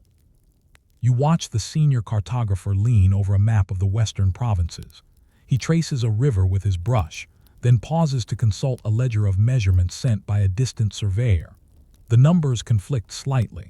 One figure suggests a distance of 120 li between two towns, another 127. He mutters under his breath as he calculates, then adjusts the line ever so slightly. Each adjustment matters. A small miscalculation could misdirect troops, misinform administrators, or misrepresent taxation zones. The process is meticulous, almost ritualized. He uses layers of annotations, symbols for mountains, dotted lines for roads, small characters noting the locations of wells, granaries, and watchtowers. Ink is allowed to dry for hours before the next line is added, ensuring precision. The brush strokes are deliberate, each one a negotiation between accuracy and clarity. Occasionally, a young apprentice makes an error, a reverse stroke, a miscopied character, and the senior cartographer corrects it immediately, not with rebuke but with careful instruction. Precision is paramount. Mistakes are not trivial. They could ripple outward into administrative confusion across hundreds of miles. You realize that their work is a quiet kind of diplomacy, a preventive measure against disorder in the empire. Beyond geography, these maps contain subtle political commentary. Border regions under tension are noted carefully, Disputed territories are shaded with caution. Strategic routes for armies or messenger networks are included in invisible codes understood only by insiders. The maps are both descriptive and prescriptive, showing not just what exists but what must be monitored and controlled. Yet the labor is exhausting in its invisibility. The cartographers spend hours hunched over scrolls, eyes straining, backs aching, hands stiffened from repetitive motion. Meals are brief. Breaks are measured in minutes. Fatigue accumulates silently. Outside, the empire functions, cities bustle, markets trade, armies march, but inside, the office is timeless, insulated from immediate action yet essential to every decision made elsewhere. Messages from the field complicate matters further. A surveyor reports a recently built bridge across a river. Another sends conflicting measurements for the same location. The cartographers debate whether to trust one source over another or to indicate uncertainty on the map itself. These debates are rarely dramatic but have long-term consequences. A misrepresented bridge may affect supply lines or military planning decades later. The office also contends with environmental threats. Ink jars spill, paper tears, rodents gnaw at stored scrolls. Even a minor mishap, a smudged line or damp paper, can create confusion later. Preservation is as much part of the job as creation. Scrolls must be rolled carefully, stacked in climate-controlled rooms, and duplicated to prevent irrecoverable loss. Redundancy is built into the system itself. Despite the monotony, there is a quiet satisfaction among the cartographers. Each corrected line, each verified distance, each annotated village represents mastery over uncertainty. They are building a mental and visual map of an empire that stretches thousands of miles, one that cannot be held together by force alone. This is patience manifested, the slow accumulation of order against natural chaos. Even as months pass, the work is never finished. New surveys arrive constantly. Territories expand or contract, cities rise, roads erode. Each map is provisional, a snapshot frozen in time yet intended to endure. The cartographers know that historians may one day dismiss these months of labor, yet they continue, driven by the knowledge that continuity in governance depends on their precision. You begin to sense the human dimension, the tension between invisibility and consequence, between repetition and responsibility. These men are at once observers and architects, silently shaping the empire through ink, measurement, and meticulous recording. They rarely leave their desks, yet their influence stretches far beyond the office walls. And as you watch the scrolls pile higher and the brushes move tirelessly across parchment, you are left with a quiet, unsettling question. How much of an empire's survival depends not on generals or battles, but on the labor of people who never leave their chairs, who never appear in history books, yet whose work ensures that the world remains legible and governable? Spring arrives in the capital, and with it, the first round of inspections. Maps that were once only sketches on work tables are now reviewed by officials, administrators, and occasionally visiting generals. The cartographers feel the weight of scrutiny, though it is rarely overt. Their work is not dramatic, but its accuracy or lack thereof can ripple through the bureaucracy, affecting taxation, military readiness, and even diplomacy with neighboring states. You watch as one of the senior cartographers unrolls a particularly large scroll depicting the southern provinces. The scroll is heavy with annotations: rivers, canals, towns, granaries, ferry crossings, and roads. Disputed boundaries are marked subtly, corners folded to indicate uncertainty. Officials examine it quietly, eyes scanning lines and characters, occasionally consulting notes in their hands. Not a word is spoken about the labor it took to create this map, nor about the months spent cross-referencing dozens of inconsistent reports. That effort is invisible by design, like the scaffolding behind a monumental building. The map is approved, with minor corrections requested. Another scroll follows a new survey of the northern frontier, where mountainous terrain and unpredictable rivers made prior representations unreliable. Again, hours pass in careful scrutiny. Each correction is noted. Each adjustment is verified against prior records. A brush stroke in the wrong place could misrepresent an entire district, mislead administrators, or confuse troop deployments. Outside the office, the empire moves. Governors consult maps when planning logistics. Army units use them to navigate difficult terrain. Tax collectors reference boundaries. Decisions are made based on the knowledge contained in inked lines and careful annotations, decisions that ripple outward to affect millions of lives. Yet the cartographers remain largely unseen. Their influence is indirect but profound. Errors, when discovered, are corrected methodically. A river marked incorrectly may be revised in the next edition of the map. Villages previously omitted are added. Bridges, roads, and passes are updated. This iterative process continues relentlessly, season after season, year after year. There is no final map, only successive approximations that allow the empire to operate with relative coherence. You notice how the work fosters a quiet camaraderie among the cartographers. Months of shared focus create subtle rhythms. The distribution of ink and paper, the rotation of verification tasks, the unspoken understanding of each person's role. Even in isolation, they function as a collective, each ensuring that the empire remains legible, consistent, and administratively intact. The labor is exhausting. Eyes are strained, backs ache, fingers stiffen from repetitive strokes. Yet no complaint arises. Motivation is not ambition but duty. The understanding that the empire's survival depends on work that will rarely be acknowledged. Every line drawn, every annotation made, every correction applied contributes to stability.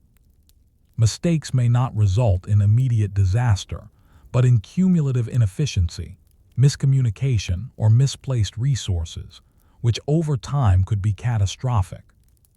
And then, as spring turns to summer, the maps leave the office. Rolled and tied, carried carefully to provincial administrators, military offices, and central archives. They are consulted, copied, used as the foundation for decisions large and small. Sometimes their influence is subtle. A river drawn slightly wider prompts the building of a ferry. A town noted carefully ensures timely tax collection. Sometimes their influence is direct, preventing disputes or guiding the movement of troops. Once dispatched, the maps and the cartographers' labor fade from immediate attention. They are stored, referenced occasionally, and largely forgotten. Yet the empire endures in part because of this invisible work. Borders are respected, supplies reach their destinations, and governance continues with a coherence that would be impossible without careful measurement and meticulous documentation. As you step back from the office, you see the scrolls stacked, waiting for the next round of corrections, the next reports from surveyors who have traveled hundreds of miles through difficult terrain. The cycle begins again: observation, verification, transcription, annotation, and dispatch. It is endless, repetitive, invisible, but essential. And so, you are left with the quiet, lingering thought that history often remembers battles, rulers, and monuments. Yet empires persist because of the patient, relentless labor of those who never leave their chairs. The ink, the careful lines, the months spent in quiet vigilance, these too shape the world. Which makes you wonder, how many of history's empires, whether in China or elsewhere, have succeeded or failed not because of generals or kings, but because someone meticulously recorded the world on paper, ensuring that the empire could see itself clearly enough to survive. Story 6. The Lighthouse Keepers of the English Coast, Guardians of a Silent Sea. You are standing on a cliff that rises sharply from the churning North Sea. The wind is constant, biting and wet, carrying the faint tang of salt and seaweed. Below, waves crash against jagged rocks, relentless, indifferent. Behind you stands a lighthouse, tall, whitewashed, unassuming, and inside, the keepers prepare for a night that has no battle, no ceremony, and no glory. Yet what happens here will shape the lives of hundreds, perhaps thousands, who will never know your name. The year is 1724. England's coasts are dotted with lighthouses, some new, some ancient, but few are as isolated as this one. Shipping lanes are busy, the water's treacherous, and yet the waves carry no announcements of danger. It is up to you, the lighthouse keeper, to ensure that ships navigating this dark, cold stretch of ocean survive the night. Your tools are simple: oil lamps, reflectors, brass fittings, and a carefully maintained lens, all designed to amplify light as far as possible. Your task is repetitive, precise, and utterly essential. You begin by inspecting the lamp room. The wick is trimmed. Oil is poured into reservoirs, measured carefully to avoid waste and prevent fire. The lens is polished until the glass gleams, reflecting the weak light of the evening sun into a controlled beam. A misstep, spilled oil, a charred wick, a streaked lens could mean disaster for sailors hundreds of yards offshore. Outside, the weather is merciless. Rain lashes the walls, wind winds through cracks in the masonry, and frost forms along the edges of windows. The stairs to the lamp room creak under careful steps. Every movement requires attention. A slip could result in injury or, worse, disruption of the light. Yet accidents are rare. Repetition breeds vigilance, and vigilance preserves life. The keepers are few, sometimes only 2 or 3 rotating shifts through the night. Each one carries the responsibility of hundreds of souls. There are no alarms, no sirens, no immediate feedback. Ships either navigate safely past the rocks or they do not. Success is quiet. Failure is catastrophic, but it is often invisible until someone tells the story months later, after rescue parties are dispatched, bodies recovered, or disasters narrowly avoided. You notice how meticulous the keepers are about routine. Lamps are lit at the exact time each evening, extinguished at dawn. Logs are kept: wind speed, wave height, visibility, condition of the lamp and lens. Even minor anomalies, smoke curling oddly, a flicker in the flame, are recorded. These records are reviewed by authorities in London, though few will ever read them in detail. Their purpose is redundancy, ensuring that every night is documented, every risk accounted for. Isolation dominates life here. Letters from home arrive sporadically, dependent on weather and tide. Supplies, coal, oil, food, come rarely and with uncertainty. The keepers are forced to anticipate, ration, and repair, because failure to plan has consequences the moment the sun sets. Every task, no matter how mundane, carries weight. Yet life is also monotonous. Hours stretch into days, days into weeks. The sea repeats itself endlessly. Waves crash, wind howls, lamps burn, logs are written. Food is prepared, cleaned, stored. There is little room for creativity, and the rhythm of work is relentless. Boredom becomes both companion and adversary.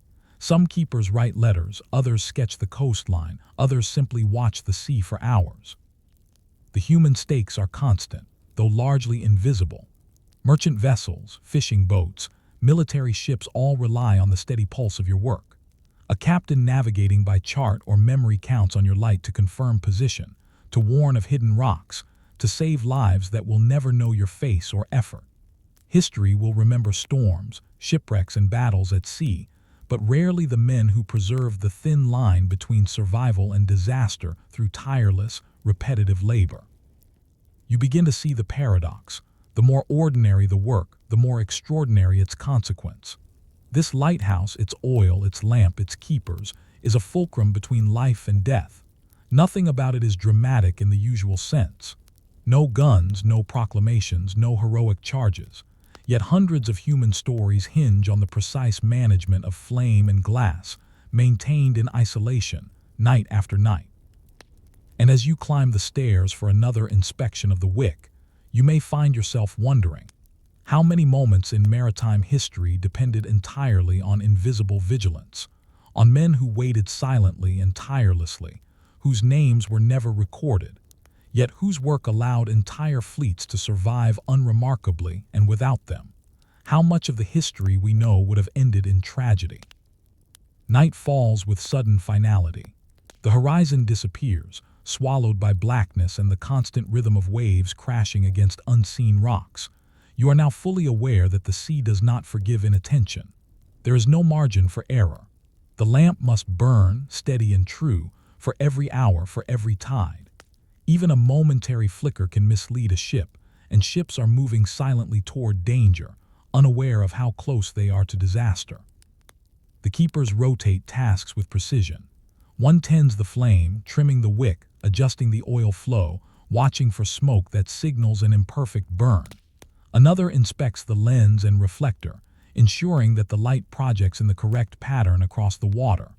A third, if present, keeps watch from the balcony, scanning the dark waves with binoculars, listening for sounds of a ship approaching or an unexpected break in the surf.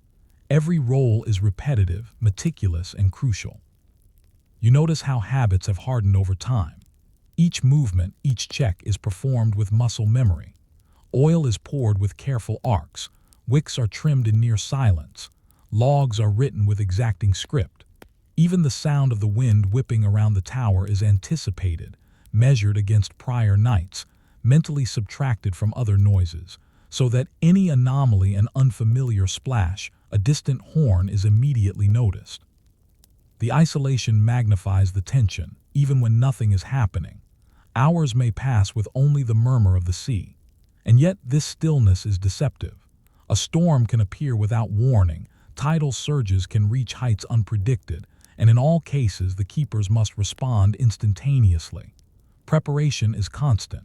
Spare wicks, extra oil, and contingency plans are stored nearby, ready at a moment's notice. You begin to understand the weight of anticipation. Unlike soldiers or sailors, the keepers do not act on events, they act to prevent them. Success is invisible, failure is catastrophic. There is no glory in maintaining a steady lamp, yet the lives of those navigating the coast depend entirely on this quiet, repetitive labor. Each night reinforces a paradox.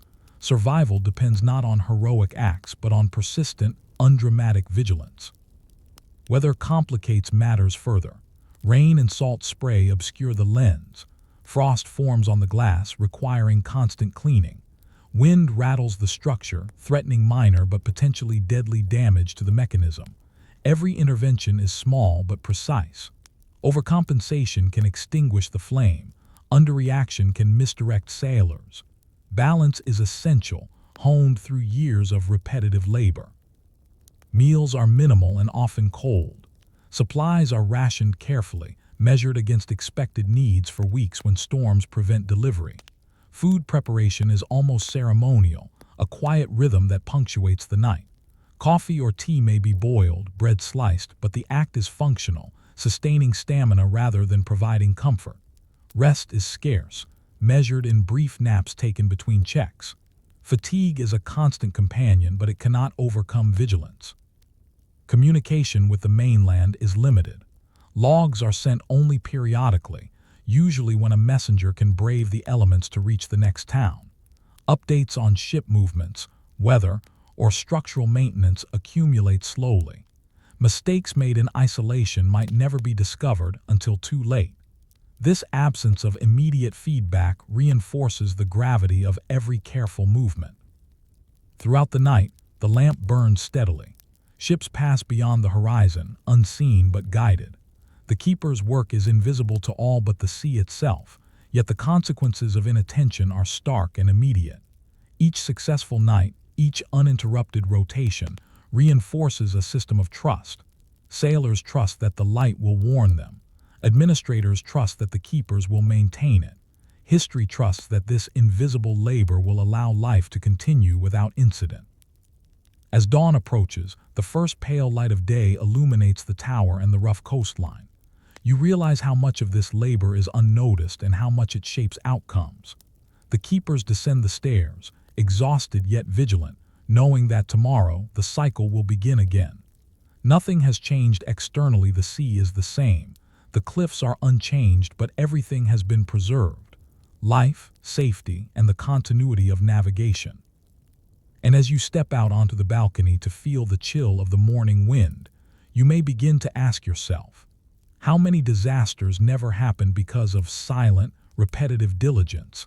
And how often do we overlook the people whose monotonous, unseen work preserves the lives and the histories of others? The morning is cold, sharp, and filled with a quiet sense of accomplishment. The lamps have burned steadily through the night, the lens polished to perfection, and the sea, while unforgiving, has yielded no surprises. Ships that passed through these waters are now safely beyond the rocks, oblivious to the invisible hands that guided them. You, the keeper, descend the spiral staircase, muscles stiff but mind alert, aware that another night of identical, unremarkable work awaits in just a few hours. Inspection begins promptly. The tower is reviewed from base to lantern room. Oil levels are measured, wicks checked for consistency, lenses scrutinized for evenness of light projection. Every detail, no matter how minor, is noted in the logbook. A misaligned reflector could render the light ineffective for miles. A leaky oil reservoir could extinguish it entirely. Accuracy, repetition, and vigilance are not optional, they are survival. You walk along the balcony, surveying the jagged coastline. To anyone else it may appear unchanging, even serene. To the keepers it is alive. Each rock, each current, each shift of sand and tidal foam is a variable in a system that must be managed daily. The sea does not announce its dangers. The danger is constant, silent, and requires anticipation, not reaction. The rhythm of life in the tower is relentless. Meals are prepared, logs updated, minor repairs undertaken. Each day mirrors the last, yet slight variations: a storm surge, a foggy morning, a new report of shipping traffic demand constant adjustment. This repetition, this discipline, becomes a form of mastery over chaos. The keeper's endurance, patience, and precision maintain a fragile equilibrium between human activity and nature's unpredictability. Occasionally, news arrives from the mainland. Ships reported lost, storms that were survived, or structural reinforcements ordered. These reports are rare, often delayed, yet they are reminders that the keeper's work extends far beyond the tower walls. Every night without disaster is a testament to quiet competence, a victory that leaves no record in history books but preserves countless lives nonetheless. You notice the human toll. Long hours, isolation, fatigue, and the monotony of repetitive tasks weigh heavily. Yet there is pride here, unspoken and internalized. Every log meticulously maintained, every lamp polished and burning, every reflection calibrated, contributes to outcomes invisible to the public eye. Life and death depend on consistency rather than heroism, vigilance rather than bravery. By evening, the first clouds of another approaching storm gather. The lamp must be lit again, the oil measured carefully, the lens polished, the log updated. You, the keeper, repeat the ritual, knowing the night ahead will mirror countless nights before. There is no acclaim, no medal, no audience, yet every action matters profoundly. The light must shine, because even one failure could have consequences no one will ever read about. The paradox becomes clear. History remembers wrecks, storms, naval battles, and exploration, yet it seldom credits the invisible labor that prevents disaster. Thousands of lives are saved because of quiet, repetitive diligence, yet the names of those responsible are lost to time. Success is measured not by visibility, but by absence of catastrophe. As you stand in the lamp room, gazing at the steady beam reaching into the darkness, you might reflect on a subtle truth. Much of human survival depends not on moments of dramatic heroism, but on invisible guardians who endure repetitive, lonely work with exacting care. The sea is indifferent, but it yields to constancy, precision, and patient vigilance.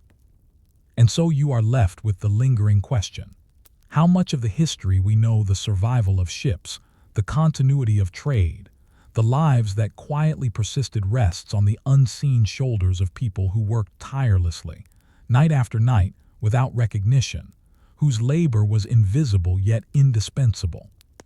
Story 7.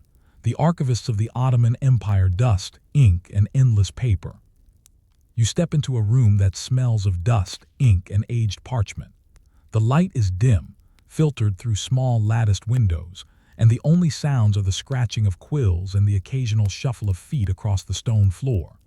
You are in the heart of an Ottoman archive in Istanbul, sometime in the late 17th century. Here, nothing battles with cannon or sword, yet every decision in the empire will, in some small way, pass through this room.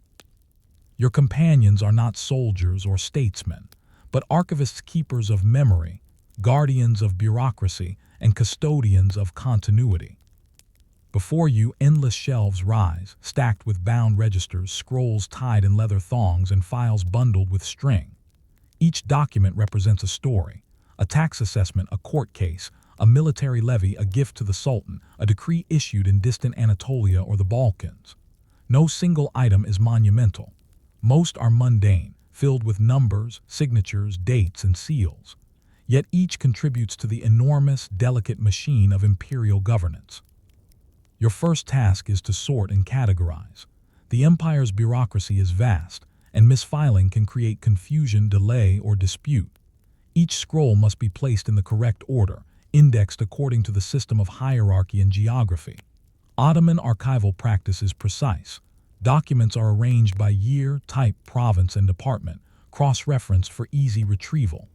One misplacement could ripple outward, affecting tax collection, military logistics, or legal decisions. You handle the documents carefully. Parchment and paper are brittle. Ink can fade, seals can crumble. You examine each for authenticity, noting anomalies: a misaligned stamp, a smudged signature, an unfamiliar seal impression. Errors are rare, but vigilance is constant. The empire relies on your accuracy, even if it never acknowledges your effort publicly. Time moves slowly. Days blend into weeks. You sit at a wooden desk, quill in hand, repeatedly copying entries, annotating margins, and verifying calculations. Mistakes are corrected immediately, often through hours of comparison between multiple sources.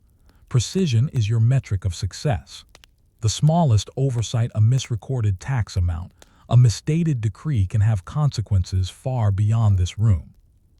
Outside the archives, the empire's machinery operates. Governors expect payment on time. Soldiers expect orders. Merchants expect records of transactions. The court expects petitions answered. Every decision depends on the reliability of the archives, yet most will never enter the room. History will remember battles, sieges, treaties, and conquests, but few will note the quiet work that ensured the empire's paperwork spoke with consistency, integrity, and authority. You watch a colleague extract a scroll detailing the transfer of grain from Anatolia to Constantinople. The document is ordinary numbers, dates, locations, but critical. Grain is wealth. Miscalculation can result in famine or unrest. Every entry is double-checked, cross-referenced with ledgers, and annotated with corrections or observations. This meticulous labor maintains order in the empire, preventing chaos that could erupt silently and unexpectedly. The room is a study in repetitive vigilance. Quills scratch, ink dries, seals are examined, margins annotated. There is no drama, only attention to detail. Every act matters, yet the effect is invisible unless something goes wrong. You begin to understand that the archivist's power is quiet. It is not coercive or immediate, but it shapes the empire subtly, consistently, and persistently. You begin to notice patterns. Officials repeat errors. Certain provinces send records late. Military officers neglect forms. The archivist must account for human error constantly, inserting corrections and annotations to preserve integrity. The job requires patience, foresight, and near-monastic discipline. Success is measured not by recognition, but by the absence of failure. And as the sun sets, casting long shadows across scrolls and shelves, you might start to wonder, how much of an empire's stability depends not on the sultan, generals, or ministers, but on the quiet, unending work of people who ensure that every transaction, decree, and communication is recorded, preserved, and accessible. How fragile is power when it depends on nothing more than the diligence of unseen archivists who labor behind walls, day after day, year after year. Months pass in the archive, yet little seems to change. The same shelves stretch endlessly before you, filled with scrolls meticulously organized, yet constantly accumulating. Reports arrive daily from across the empire: tax records, military conscriptions, correspondence between provincial governors and the central court, petitions from citizens seeking redress. Each document carries weight, even if its importance is hidden beneath lines of ink. You sit at a low wooden desk, quill in hand, examining a ledger detailing the delivery of timber from the forests of Anatolia to the shipyards in Istanbul. The numbers are precise, yet conflicting reports arrive. One note claims a shipment of 120 logs. Another, sent a week later, records 125. The discrepancy is small, but the archivist cannot ignore it. Each error, however minor, risks compounding into administrative confusion. You cross-reference, annotate, and note in the margin. Your task an invisible safeguard against systemic error. Fatigue sets in quickly. The repetitive nature of your work is exhausting, yet discipline maintains continuity. Hands cramp from holding quills, eyes strain from reading fatting ink, backs ache from long hours bent over desks. You stretch, glance at the candle burning low, and continue. Mistakes cannot be afforded. The empire's machinery relies on consistency. Unlike soldiers or generals, you wield no immediate power, but the consequences of error could be far-reaching. Outside, the empire continues in motion. Troops march, merchants trade, officials govern, but all rely on the integrity of the archives. Decisions are made with faith in the accuracy of records you maintain. Delays, misfillings, or inaccuracies in these documents could trigger chaos. Misallocated tax revenue, delayed reinforcements, mismanaged supplies, or disputes over land and titles. Yet these risks remain invisible, hidden behind the dust and ink of countless scrolls. The work requires constant vigilance against human error and environmental hazards. Parchment and paper are fragile, ink can fade or smudge, seals crumble with time. You rotate scrolls carefully, maintain proper storage, and sometimes even repair damaged pages with thin strips of vellum. Preservation is as essential as documentation. One destroyed document could unravel months of administrative labor. Colleagues arrive and leave, some for weeks, others for months. Apprentices learn to copy meticulously, to note anomalies, to recognize patterns.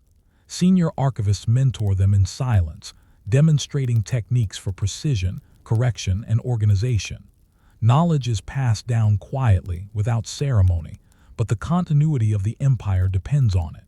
Each archivist becomes a link in a chain that preserves institutional memory. At times, anomalies emerge. Reports conflict so badly that interpretation becomes necessary. A grain shipment might be double-counted, or a provincial decree misdated. The archivists debate quietly, referencing earlier ledgers, consulting margins, and sometimes sending inquiries to the field. Solutions are pragmatic, cautious, and meticulous. The empire cannot afford rash judgment, only measured verification. The isolation is profound. Outside the archive, Istanbul hums with activity. Merchants haggle, call to prayer echoes, ships dock at the harbor. Within the archive, time seems suspended, defined only by the arrival of new documents and the progression of ink across parchment. Days blend into weeks, weeks into months. Success is invisible, failure catastrophic. And yet the archivists endure because the empire depends on their discipline. As the sun sets behind the domes of the city, casting long shadows across shelves and scrolls, you realize the scale of the task.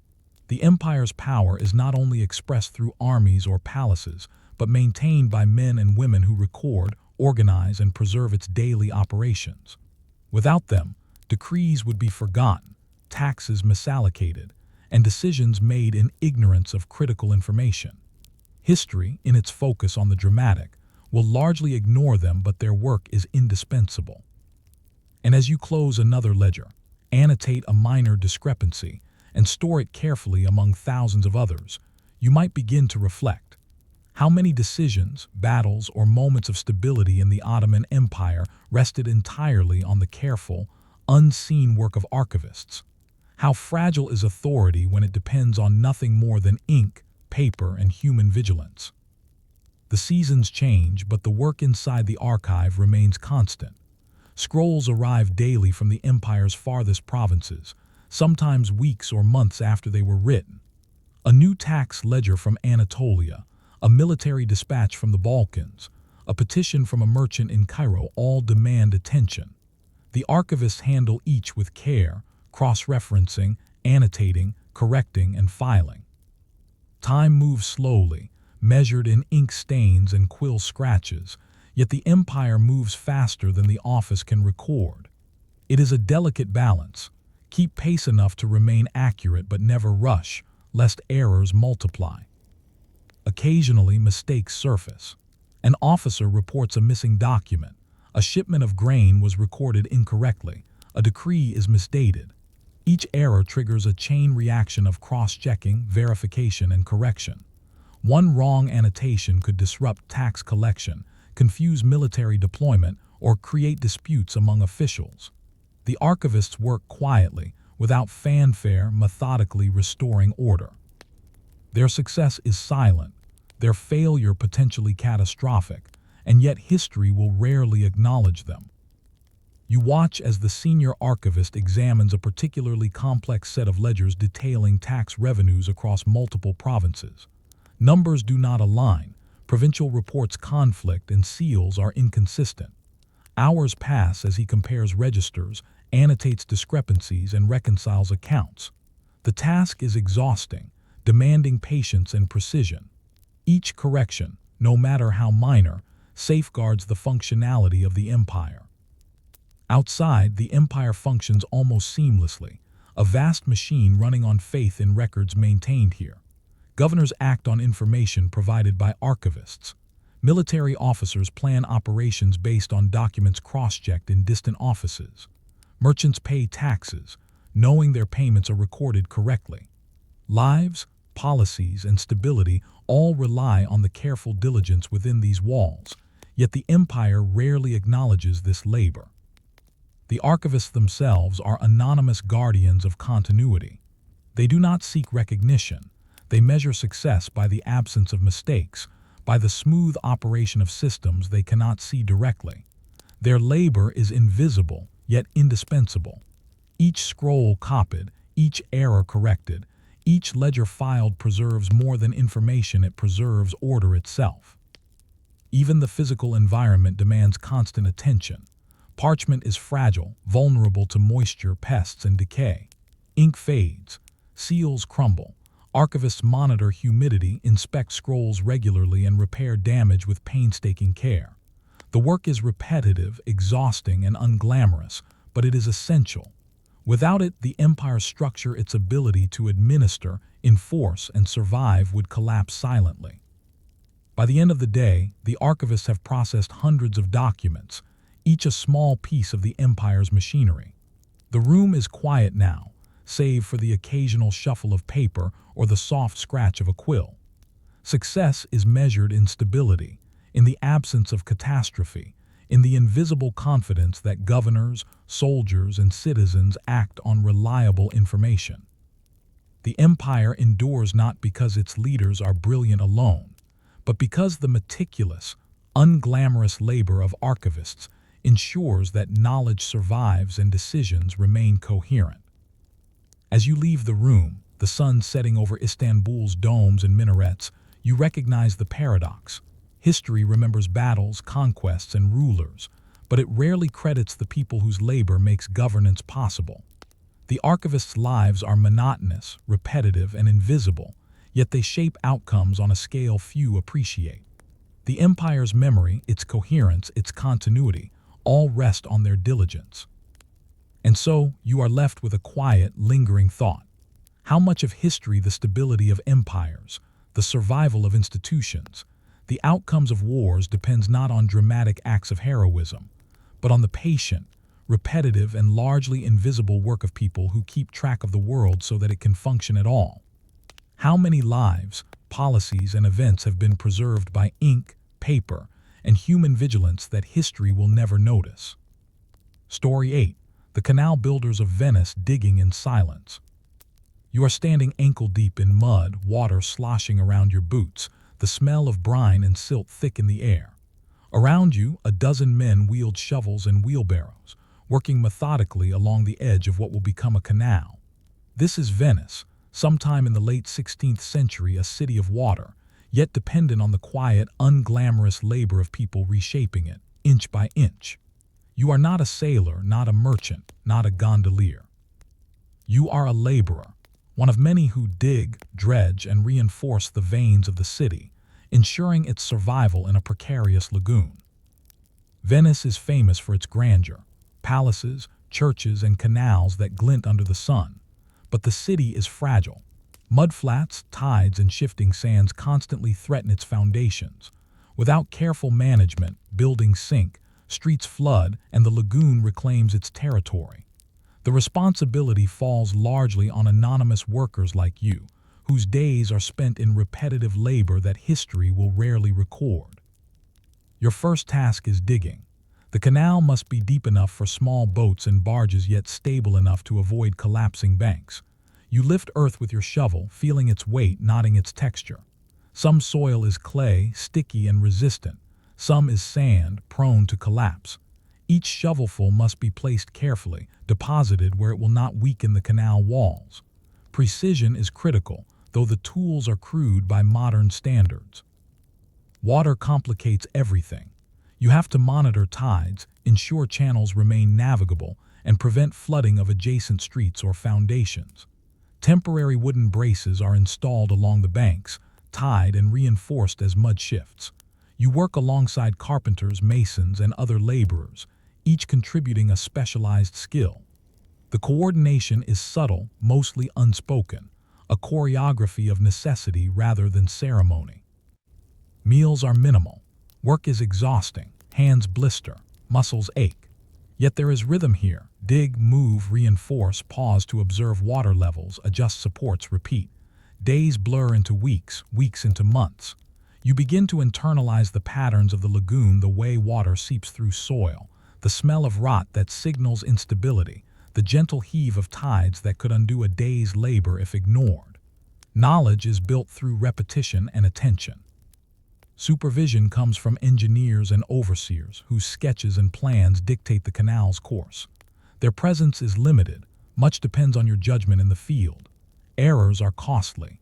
A misaligned canal could flood streets, destabilize buildings, or require weeks of corrective work. Your skill, even if unnoticed by the broader city, protects lives and property. Survival here is mundane but absolute. The work is not heroic in the traditional sense. No banners fly, no stories of triumph are sung. Yet each canal completed, each bank reinforced, is a quiet triumph against entropy. Venice survives because of countless hours spent in mud, water, and sweat labor that allows commerce to flourish, palaces to stand, and ordinary citizens to walk streets without fear of sudden flooding. Time is measured by the movement of water and the weariness of your body. Observers from the city may pass and admire a newly dug canal or a bridge, but they rarely consider the toil hidden beneath the surface, the hours of shoveling, the careful bracing of banks, the vigilance against tides and soil instability. History remembers Venice as a city of grandeur, but its survival depends on these invisible labors. And as you pause to rest, looking over the partially completed canal, you might begin to wonder, how many great cities owe their existence not to rulers, architects, or celebrated engineers, but to the repetitive, unglamorous labor of workers whose names and efforts vanish beneath the water they control? How fragile is grandeur when it depends on mud, sweat, and silent diligence? The days stretch long and the work grinds on with relentless consistency. You and your fellow laborers have settled into a rhythm. Dig, haul, brace, observe, repeat. The mud has become familiar beneath your fingers, the smell of brine and silt a constant companion. Every movement is precise, honed by repetition. The canals you dig are deceptively simple to the untrained eye, straight lines of water bordered by tidy embankments, but each shovelful of earth is calculated. Each wooden brace positioned to prevent collapse, each plank anchored with careful attention. Water is both ally and adversary. Tides fluctuate, sometimes silently undermining days of labor. You must anticipate the behavior of the lagoon, adjusting embankments, reinforcing weak spots, and even digging temporary channels to divert excessive water. Small miscalculations can undo hours of work. One morning, after a night of heavy rain and unusually high tides, you discover a partially collapsed bank. Without hesitation, You begin the meticulous process of repair, packing mud, resetting braces, and shoring up foundations. There is no glory in this rescue, only survival and the knowledge that failure here could disrupt the city. The engineers provide sketches and instructions, but their presence is fleeting. Most of the decision-making falls to you and your crew. Which side of the bank needs reinforcement? How deep should this section be dug to accommodate barges without risking collapse? The answers come from observation, experience, and collective judgment. Mistakes are corrected immediately, lessons learned quietly. You become intimately acquainted with the soil, the water, and the hidden patterns that dictate stability. Monotony is a persistent challenge. Days blur into one another, marked only by the rising and falling tide and the fatigue in your body. To outsiders, the labor seems tedious, unremarkable, but it is essential. The city's survival relies not on spectacle but on countless hours of repetitive, skilled effort. Without it, buildings might sink, streets could flood, and commerce would grind to a halt. Venice's grandeur is only possible because of these invisible foundations. Social dynamics within the laborers' group are subtle but crucial. Trust, coordination, and communication allow teams to work efficiently. Each person knows the rhythm, when to lift, when to brace, when to monitor the water. Conflict is minimal because the stakes are tangible. Mistakes have immediate consequences. The work is humbling in its repetitiveness, yet empowering in the mastery it demands. Survival depends on precision, vigilance, and patience. Supplies are limited, and logistics complicate labor. Wheelbarrows must be repaired, tools maintained, and provisions rationed. You cannot simply abandon a failing section. The city's functioning depends on continuity. Every decision is practical. How much water to let in, how much mud to remove, how much reinforcement is required to prevent collapse. Grand visions of the city are meaningless without these small, repetitive actions executed flawlessly. At night, the canals glint under the moonlight, reflecting facades that will one day impress visitors and merchants. Yet the reflection conceals the labor beneath. Hours spent hauling mud, positioning braces, and observing the tide. The work is silent, repetitive, and invisible to most, but it is what allows Venice to exist at all. Success is measured not in accolades but in the absence of failure, streets unflooded, buildings stable, commerce uninterrupted.